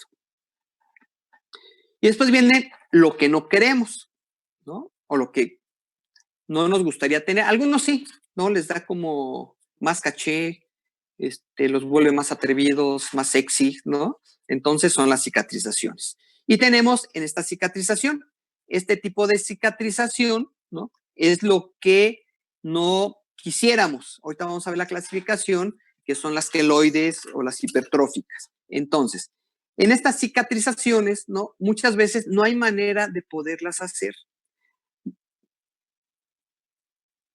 Sí, el proceso de reparación y cicatrización de reptiles es similar, aunque, ¿cómo poder decirte? Normalmente lo que son reptiles y aves, los procesos inflamatorios son más simplificados. Digamos que podrían ser hasta más rápidos que en los mamíferos, pero en general se llevan a cabo de la misma manera que en los procesos inflamatorios en los mamíferos. Pero sí son más eficientes los reptiles en los procesos de cicatrización y de reparación. Eso sí es un hecho, tanto aves como reptiles. Entonces, es buena pregunta, pero sí, en la patogenia sería exactamente lo mismo, Sandra. Y entonces aquí tenemos estas dos lesiones, ¿ok? Bueno, entonces, ahora sí vamos a hablar de cicatrización de primera y segunda intención, ¿no? En la cicatrización de primera y segunda intención, en los dos hay formación de tejido de granulación. ¿Cuál es la gran diferencia? Que en la de segunda intención, el tejido de granulación es muy abundante. Y al ser muy abundante, lo que va a hacer es retardar aún más los procesos de cicatrización. Y por lo tanto, al retardarse más, va a haber una cicatrización o el crecimiento del tejido conectivo de manera más abundante y por lo tanto va a ser mucho más notorio, ¿ok? Y entonces, en esas cicatrizaciones siempre hay tejido de granulación. En la de primera intención, tiene que cubrir ciertos requisitos para que se pueda dar. Primero, es que si el tejido está lesionado, sea el menor cantidad de tejido lesionado para que se dé una reparación mucho más rápida. Y una cosa importante que dice aquí, de preferencia sin, aquí dice sin infección, pero ustedes cámbienle y pongan sin contaminación, porque la infección implicaría, ¿no?, que la gente que esté en la cicatriz invadiera vasos sanguíneos y entonces pasara a la circulación sanguínea. Entonces eso sería un proceso infeccioso. Pero si está contaminando la lesión, pues sería el término correcto, contaminación de la lesión o la presencia de bacterias en la lesión, más no en el organismo. ¿Ok? Entonces, esto es importante. Entonces, agua y jamón y tallar sería lo importante. Otro requisito que es importante, que la lesión o el tejido lesionado pueda afrontarse el de un extremo con el del otro extremo. Esto funciona bien cuando las lesiones son de tipo lineal, la que nos hacemos con un cuchillo, con un vidrio, ¿no? Cuando nos bajamos del camión con las rodillas, eso ya no es lineal, ¿no? Es un Picasso, ¿no? Pero cuando es lineal, les decía yo que a veces con la puesta de vendoletas es más que suficiente para afrontar los dos bordes y que queden pegados y entonces se forme menos cantidad de tejido de granulación. O bien, se hacen las suturas para abordar estos. Entonces, en la actualidad, muchas veces se utilizan grapas. El problema con las grapas es que es un cuerpo extraño. Y al ser un cuerpo extraño, pues el organismo lo identifica como cuerpo extraño y muchas personas, aunque la grapa es muy eficiente, muchas veces quedan las lesiones de la grapa. ¿Ok? Bueno, entonces, esa lesión lineal, como dice aquí, garantiza que el tejido lesionado sea muy poquito y por lo tanto se forme poca hemorragia y la respuesta inflamatoria sea también muy leve. Entonces, esto ayuda mucho. Entonces, la fase de inflamación va a quedar en aguda. Por lo tanto, se va a resolver muy rápidamente. Va a haber una reabsorción mucho más eficiente porque el tejido que está necrosado es muy poquito o los restos de la inflamación y del exudado son muy poquitos. Y entonces vamos a buscar el proceso de regeneración. Acuérdense, células lábiles, células estables. Y por eso dice, ¿no?, que según las escrituras, ¿no?, al tercer día, ¿no?, la lesión dérmica ya contiene fibroblastos, si hicimos bien las cosas. Y más o menos en 4 semanas, prácticamente el tejido tiene la resistencia muy cercana a lo que teníamos antes de haber sufrido la lesión. ¿Ok? Pero se persigue que más o menos en un periodo de 7 a 14 días, ¿no?, se lleve a cabo la respuesta inflamatoria, pero también ya la reparación del tejido lesionado. Les decía, si todo sale bien, después de una cirugía, a los 7 días ya se están quitando los puntos. Porque entonces se sabe que más o menos el tejido, a los 7 días, si todo sale bien, tiene una resistencia de entre el 60 y el 70% de la que tenía originalmente. Ajá. Y esta resistencia, después de un año, puede llegar ya cerca del 100%. Entonces, por eso, a las embarazadas que les hicieron cesárea, les dicen, no te vuelvas a embarazar hasta después de un año, porque lo que están tratando de evitar los médicos, que si se embaraza antes, el tejido no tiene la resistencia adecuada y puede haber ruptura del útero y entonces pues, el caso se va a complicar. Entonces, por eso se dice, ¿no? Incluso a ustedes, ¿no?, si ustedes están pensando, ¿alguien se ha fracturado? Sí. Ok, ¿cuánto tardan más o sí. menos ahorita en repararse una fractura?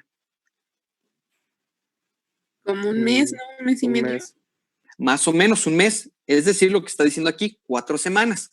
Ustedes están jóvenes, ¿no? Si yo me fracturo, híjole, ¿no? Yo ya tengo que ver cuáles serían mis opciones de incapacidad por más de un mes, ¿no?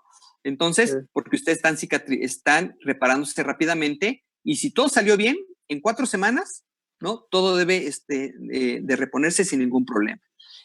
Sí, hay personas que les hacen la cesárea y esta cesárea, la cicatriz muchas veces queda doliendo. Es que depende mucho la zona donde fue la lesión. Acuérdense que hay tejidos que son ricos en terminaciones nerviosas, ¿no? Y hay tejidos que son pobres en terminaciones nerviosas. Si hablamos, por ejemplo, de cesáreas en útero, ¿no? O en la región baja abdominal, pues es un área pues más o menos rica en terminaciones nerviosas. Por eso puede ser que sí siga doliendo. Y no duele por el tejido conectivo en sí, sino porque en una poca presión que exista ahí, pues va a provocar el dolor y entonces uno dice, no, es que tengo siempre la sensación de dolor, pero es muchas veces porque queda sensible porque está rica en terminaciones nerviosas. Ok. ¿Queda clara esta primera cicatrización de primera intención? Ajá. En la imagen que estamos viendo aquí, ¿no? Vean cómo siempre la reparación del tejido lesionado va de abajo hacia arriba. No de arriba hacia abajo, ¿eh? ¿Por qué de abajo hacia arriba? Pues por esto, porque aquí están los vasos sanguíneos. No puede haber una reparación del tejido lesionado de arriba hacia abajo, porque no cuentan con los nutrientes, estas células, para poderse multiplicar. Y si pensamos en la piel, nosotros sabemos que las células que le están dando origen a la epidermis están en la región basal. Entonces, las células que están acá arriba, incluso ya perdieron el núcleo, ya no se pueden multiplicar. Entonces, todas las lesiones siempre cicatrizan de abajo hacia arriba. Ajá. Y entonces, en esta lesión, si ustedes pueden observar, ¿no? En la cicatrización de primera intención, la epidermis se ve sin cambios patológicos. Sin embargo, yo me voy a la dermis, entonces aquí sí estoy viendo que hay la cantidad abundante de tejido conectivo. Entonces, por eso decía, hay lesiones que se ven y hay lesiones que no se ven. Sí, hay puntos después de una cirugía en que se empiezan a quedar atrapados en el tejido. Si quedan atrapados y el tejido los aísla, hasta ahí queda la respuesta. Pero el problema con esos tejidos, ese material que se queda encarnado, es que si no está bien encapsulado, va a ser un irritante que el organismo lo va a estar reconociendo y siempre va a montar una respuesta inflamatoria de manera constante. Ese es el problema con ese tejido que se llega a encarnar, o más bien que sería encapsular. ¿Ok? Doc, sí. Y cuando hacen, ¿cómo se llama? Alergia a la sutura absorbible y que pues hay como un montón de exudado y así, como, o sea, es que ya tienes por dentro pues los puntos, pero si tienes esa reacción.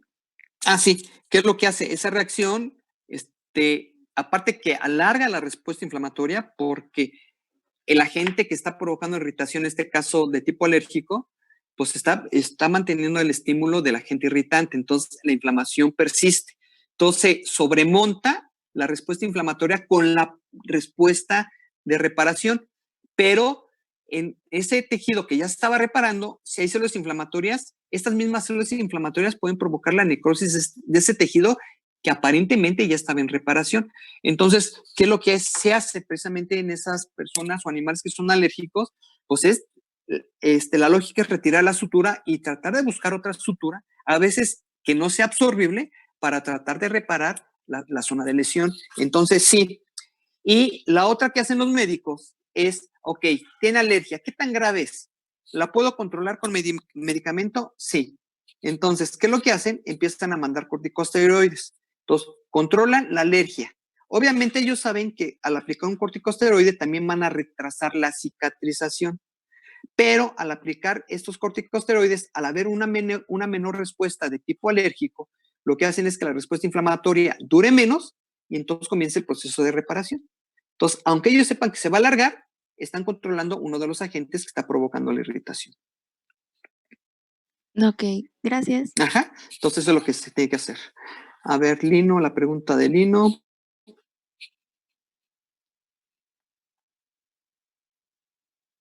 Ah, sí, claro. De hecho, cuando nosotros tenemos un problema dental y tenemos la extracción de una muela, en este caso, es el mejor ejemplo donde se nota que el crecimiento es de abajo hacia arriba.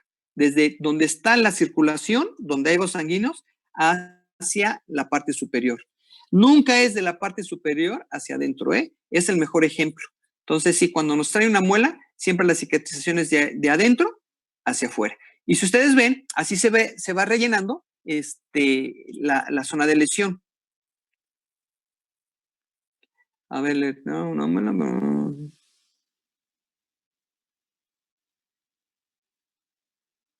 No, yo creo que ahí el dentista estaba equivocado, Lino. Nunca la cicatrización es de arriba hacia abajo. Arriba podemos encontrar, ¿no? Podemos encontrar que hay crecimiento de exudado, depósito de exudado. Y ese exudado no es crecimiento, es exudado que son restos celulares, restos del agente etiológico, fibrina, que lo que hace ese exudado es tapar. Y ese tiene su ventaja. Es como una costra. ¿Cuál es la función de la costra? Primeramente, es sangre coagulada con fibrina. Esa es una costra, en la cual quedan restos celulares, restos de etiologías, ahí quedan atrapadas. Esa costra, su función es proteger mecánicamente. Es decir, que si nos volvemos a pegar ahí, por lo menos la costra nos va a proteger. La costra también tiene la función de evitar que caiga polvo y ese polvo o agentes bacterianos sigan contaminando la lesión.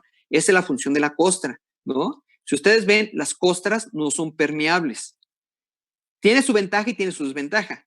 Al no ser permeables, lo que están provocando abajo de la costra es un medio anaerobio. Y entonces, muchas veces, las costras, en vez de ser favorables al proceso de reparación, son favorables, pero para el crecimiento de Clostridium. Entonces no está muy bien. Entonces muchos médicos humanos lo que hacen es mandan pomadas para que se pongan sobre la costra, para que la costra no sea impermeable, sino que permite el paso, por lo menos de oxígeno, para poder mejorar la cicatrización y que esto sea más rápido. Y muchos médicos, tanto humanos como veterinarios, lo que hacen es quitar la costra. Porque es tan grande fue la hemorragia y tan gruesa la costra que está interfiriendo con los procesos de cicatrización, ¿no? Entonces, es lo que está sucediendo. Vamos con la cicatrización de segunda intención. Si ustedes ven, es parecida a la de primera intención, únicamente mucho más severa. Aquí, ¿qué es lo que dice? Primeramente, los bordes no adosan fácilmente. Es lo que lo decía. Cuando se bajan del camión, ¿no? Y se bajan con las rodillas, queda así. Ahí está su lesión, ¿no? Si el médico quiere afrontar los bordes con un vendolete, ¿no? Con una vendoleta, pues tendrá que poner una super vendoleta que jale todo esto. Después otra vendoleta para acercar esto, otra que para acercar esto. Y entonces, pues obviamente no va a funcionar, ¿no? Muchos médicos lo que hacen cuando tienen una lesión así regular, lo que hacen es la hacen regular. Aunque les va a quedar más grande el espacio, va a ser más fácil para ellos afrontar estos bordes. Entonces, muchas veces lo hacen y lo permiten. Y si no pueden, pues entonces empiezan a suturar, ¿no? Por los bordes que se puedan acercar de la mejor forma.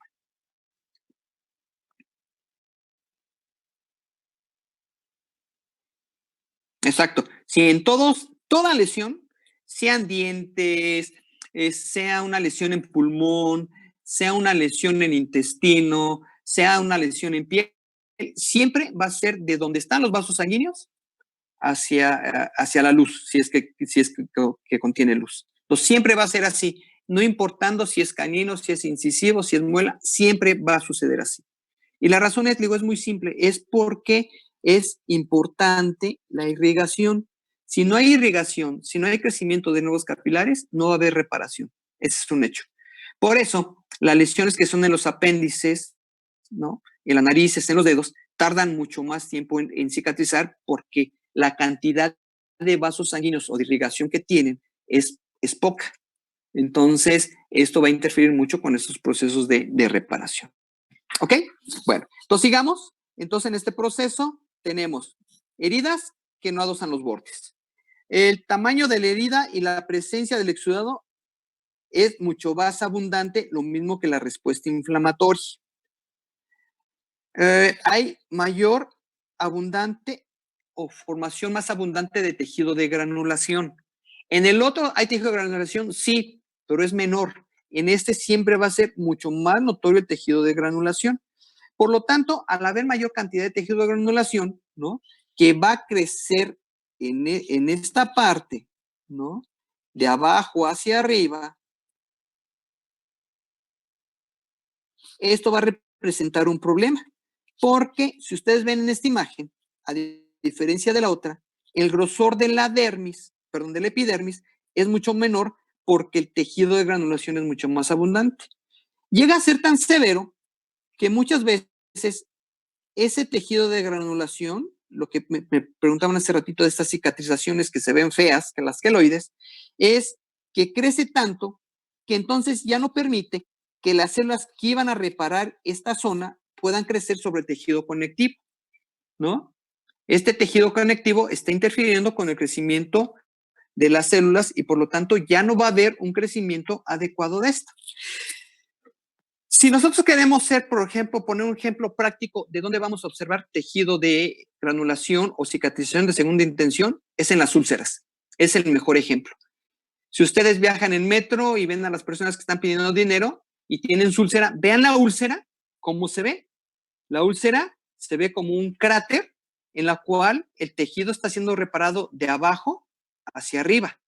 Entonces, y si más o menos va bien su úlcera cicatrizando, el borde va a estar de color rojizo. Si no está cicatrizando esa úlcera y seguramente se va a contaminar o se puede gangrenar, el borde ya no está rojizo. Esto sucede mucho en las personas, en los animales que tienen diabetes, porque pues, la diabetes interfiere con el metabolismo celular y por lo tanto ya no va a haber crecimiento y proliferación de las células que tienen que participar en el proceso de reparación. ¿Ok? Entonces, estas son las grandes diferencias entre la cicatrización de primera y de segunda intención. Y bueno, esta es una úlcera, ¿no? Esta úlcera, si ustedes ven, tenemos esto amarillento, es exudado fibrinoso. Hay que quitarlo, hay que tallar para favorecer la respuesta de reparación. Tenemos crecimiento de nuevos vasos sanguíneos. Ajá. Vean cómo se ven rojizos. Pero aquí hay otros que se ven de color blanquecino. Estos son nuevos vasos sanguíneos, pero que todavía no están permeables. Si ustedes ven, se ve la superficie húmeda. Aquí se nota porque está brillante el flash. Y si nosotros observamos el borde, se ve que el borde está de color rojizo. Entonces quiere decir que sí está habiendo una respuesta de reparación del tejido lesionado. En este caso, por ser tan amplia la lesión, seguramente va a ser por cicatrización de segunda o incluso, si lo hacen bien, de primera intención. ¿Ok? Y hay diferentes factores que intervienen para una adecuada cicatrización. Por eso les decía, las personas jóvenes como ustedes o los animales jóvenes como ustedes, pues su síntesis de interleucinas, de mediadores químicos, pues es muy eficiente.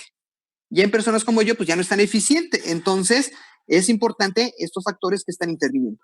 Y vean, nuevamente, ¿dónde vimos estos? Pues en la inflamación, ¿no? Que están participando.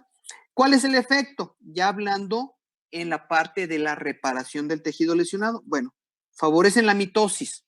Mitosis de la formación para nuevos capilares, la angiogénesis, pero también la mitosis de las células del propio tejido y las mitosis de las células que van a limpiar la zona de lesión, ¿no? Es quimiotáctica para fibroblastos, para que los fibroblastos no cicatricen en otra área, sino esa, ¿no? Estimula la síntesis de colágena, pero también al mismo tiempo de colagenasa, esta remodelación de la lesión. Entonces es importante. Acuérdense que el organismo es muy sabio, ¿no? Si hay coagulación, el mismo organismo la va a detener para que no perjudique al proceso. Si hay cicatrización, el organismo la va a detener para que no vaya a perjudicar al proceso. Sí, Braulio, dime. ¿No? Ok. Si hay inflamación, igual va a haber mediadores químicos que van a detener el proceso de inflamación. Entonces, todos estos mediadores químicos sirven precisamente para eso. Sin embargo, hay algunos otros, como puede ser la insulina. Sabemos que la insulina es necesaria para reincorporar el glucógeno a la célula y entonces la célula puede realizar su metabolismo. La heparina, importantísima. Si está formando nuevos capilares y la sangre se coagula en los nuevos capilares, pues ya de nada sirvió. Vamos a tener la formación de un trombo, entonces tiene que haber heparina. ¿Quién sintetizaba la heparina, recuerdan? Heparina era el hígado, si no recuerdo. Ok. Dice Oliverio que la heparina es el hígado. ¿No ¿Sí era están de el acuerdo riñón? los demás? ¿No era el riñón? Tienes toda la razón. Sí.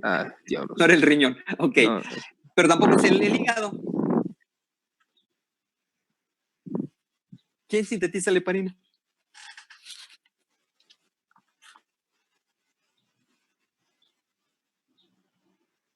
¿No? ¿Nadie? ¿De plano?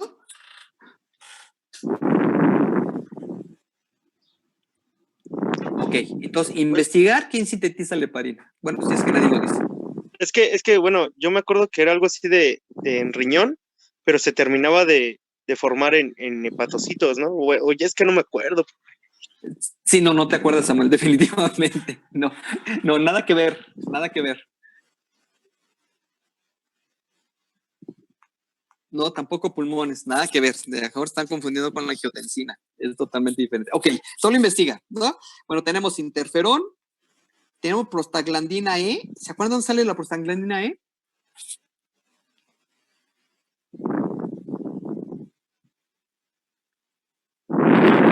Oliverio, Braulio, ¿se acuerdan dónde sale la prostaglandina E? Aimé, Angélica Garza. ¿No? ¿Nadie?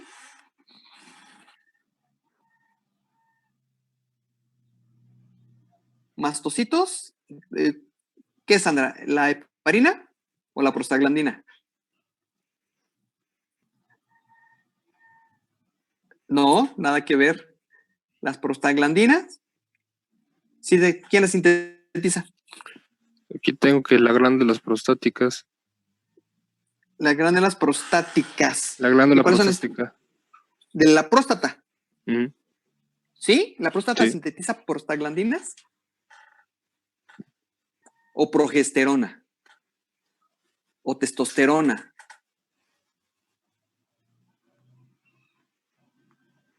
Dice Sebastián, de los tromboxanos.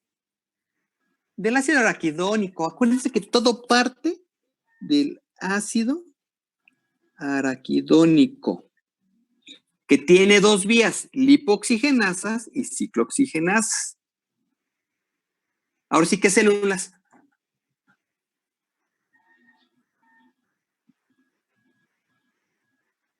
Sebastián, dijiste tromboxanos. ¿Quién sintetiza los tromboxanos?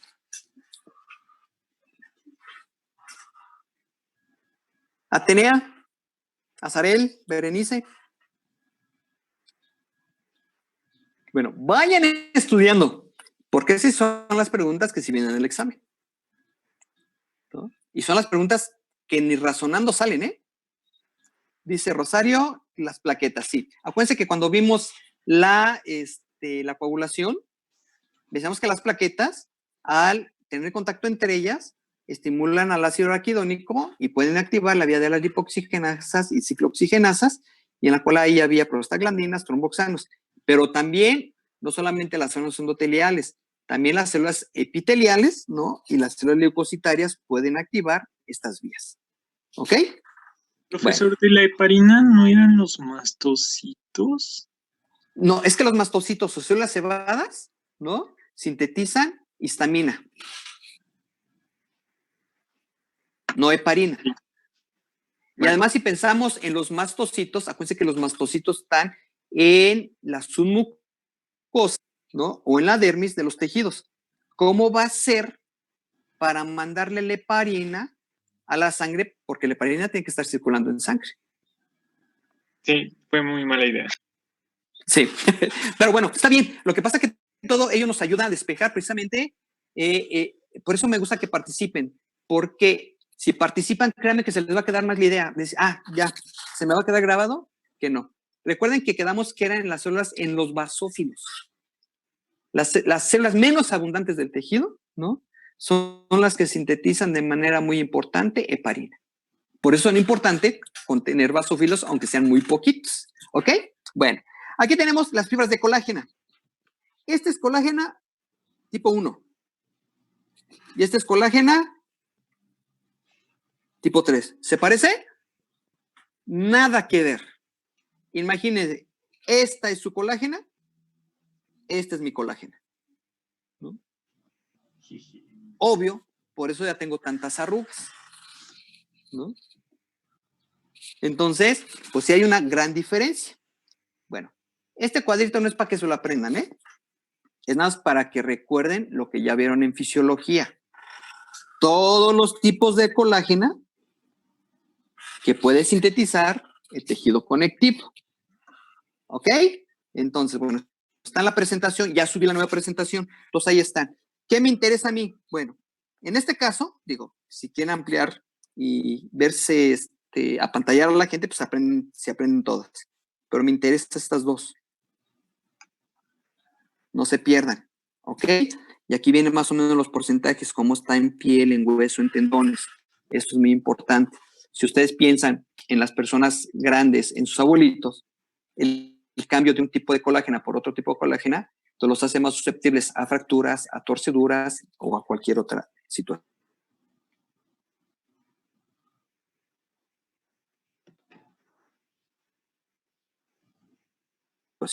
¿Ok?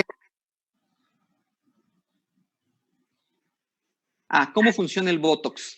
No es ¿qué es lo que hace el Botox? El Botox lo que hace es favorecer la contracción de músculo liso, principalmente, y también de fibroblastos, no de fibrocitos, de fibroblastos. Entonces, al haber una contracción sostenida de esto, lo que hace es estirar la piel. Entonces, es como funciona el Botox. Ajá. Por eso, como es un estímulo que dura nada más cierto tiempo es metabolizado el Botox, por eso muchas personas se empiezan a poner Botox durante mucho tiempo. Perdón, no durante mucho tiempo, se lo tienen que poner de manera repetida, ¿no? No sé bien cómo están ahí los tratamientos, ¿no?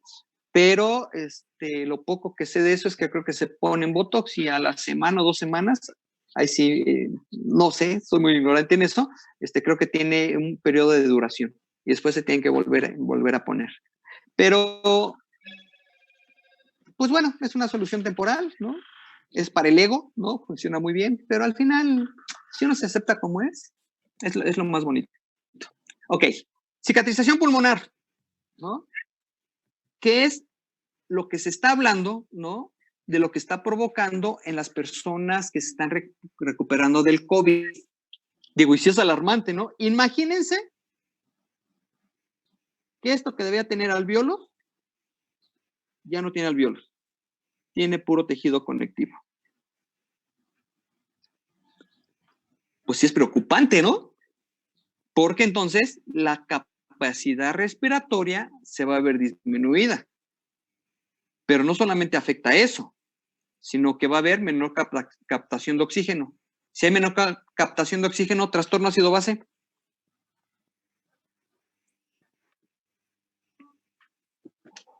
Acidosis respiratoria por... Sí, acidosis respiratoria por retención de CO2 y de oxígeno. Muy bien, acidosis. Y entonces esto implica como acidosis respiratoria, pero después, como esto es permanente, los eritrocitos ya no están llevando tanto oxígeno. Entonces, una acidosis respiratoria se convierte en una acidosis metabólica. Y obviamente, pues, no es adecuado. Ok, ya no nos va a dar tiempo. El lunes seguimos con esto. Vamos a terminar las cicatrizaciones que no son deseables, que son 2 cicatrizaciones, que sería la queloide y la hipertrófica. Entonces, vamos a estar hablando de ellas. Y, pues bueno, para no dejarlo así de la pregunta inicial que me hicieron, generalmente las personas jóvenes o los animales jóvenes tienen generalmente a tener cicatrizaciones de tipo hipertrófico, mientras que las personas mayores o las personas o los animales de color, por no decir negros, ¿no? Porque acuérdense que eso es discriminatorio, ¿no? Entonces, generalmente presentan cicatrización de tipo queloide, más que hipertrófica. Entonces, por eso decía que la raza, ¿no? O la especie van a influir en un tipo de cicatrización, en otra, pero también la edad. ¿Ok? Entonces, espero que más o menos esto sea claro, haya quedado más o menos claro los 2 tipos de cicatrizaciones, todo esto. Hoy voy a abrir el otro examen que tiene que ver con la parte de cicatrización, y en esta parte que tiene que ver con la parte de cicatrización, pues va a haber una combinación de inflamación y cicatrización. Entonces es lo que vamos a estar viendo. Y acuérdense que el examen que abrí ayer termina hoy a las 8 de la noche. Y el examen que abro hoy termina mañana a las 8 de la noche. ¿Estamos de acuerdo? Sí, el examen que abrió ayer era el que decía examen B, o sea, ese es el único que había. Sí, ese es el único que abrí. Es que pensé que el examen C también era de inflamación, no, pero ya viene la parte de cicatrización. Entonces, por eso nada más abrí un examen. Entonces, pero hoy ya abro ese otro, el examen C, que es la parte de cicatrización. Entonces, van a tener 2 exámenes. Uno termina, el B termina hoy a las 8 de la noche y el C termina mañana a las 8 de la noche.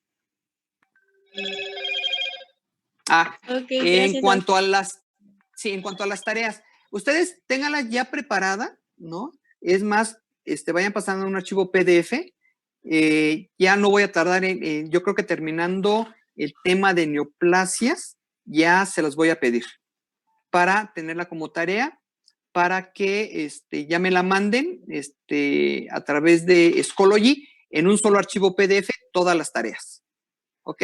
Puede ser a mano o en Word, no importa. Acuérdense que es una cuartilla y lo convierten en archivo PDF y todas las juntan en un solo archivo PDF y esas me las mandan. Ajá. Y entonces yo les voy a decir, ¿en qué fecha? Todavía faltan neoplasias. Déjenme ver, más o menos calcular qué fecha y yo ya les estoy diciendo, pero en teoría ya les deben de tener, ya tienen como 4 semanas con ellas. Profe. Sí, ¿qué pasó? En sí, las tareas serían lo que nos había dicho de, a ver, permítame. Lo de esto de neumonía tromboembólica. Ajá. Lo de los efectos positivos y negativos de la fiebre, ¿y serían todos los resúmenes o serían solo algunos resúmenes? No, aquí. Entonces tenemos neumonía tromboembólica, lo de la fiebre. Tenemos, falta ahí un resumen de inflamación aguda, un resumen de inflamación crónica, ¿sí? Los tipos especiales no creo que sea necesario hacer el resumen, porque están muy bien clasificados en no linfocitaria y granulomatosa. Y van a hacer un resumen de la parte de reparación. ¿Ok? Entonces, hasta ahí llevamos, son 5. ¿Nos lo puede repetir un segundo, por favor? Sí. Es que no alcance a anotar todo. Sí, neumonía tromboembólica. Ventajas y desventajas de la fiebre. Inflamación aguda. Inflamación crónica. Y reparación. Acuérdense que son resúmenes de una cuartilla. Yo sé que a algunos les va a salir un poquito más, no se preocupen. ¿Cuál es la intención de hacer un buen resumen? Que en el resumen ustedes lo puedan estudiar, ¿no? Y que en el solo resumen ya tengan integrado todo el conocimiento que tienen, por ejemplo, de inflamación aguda, que hay participación de interleucinas, cuál es interleucina, los cambios vasculares. Esa es la intención de tener los resúmenes. ¿Ok? ¿Quedamos? Ok, muchas gracias. Entonces, en ese archivo PDF que le vamos a mandar, solo deben de incluirse las 5 tareas que hasta el momento llevamos, pero no todos los resúmenes que nos había pedido de embolia, y todo lo demás. No, Los trastornos porque digestores. ya muchos de esos ya me los mandaron. Entonces ahorita los que no tengo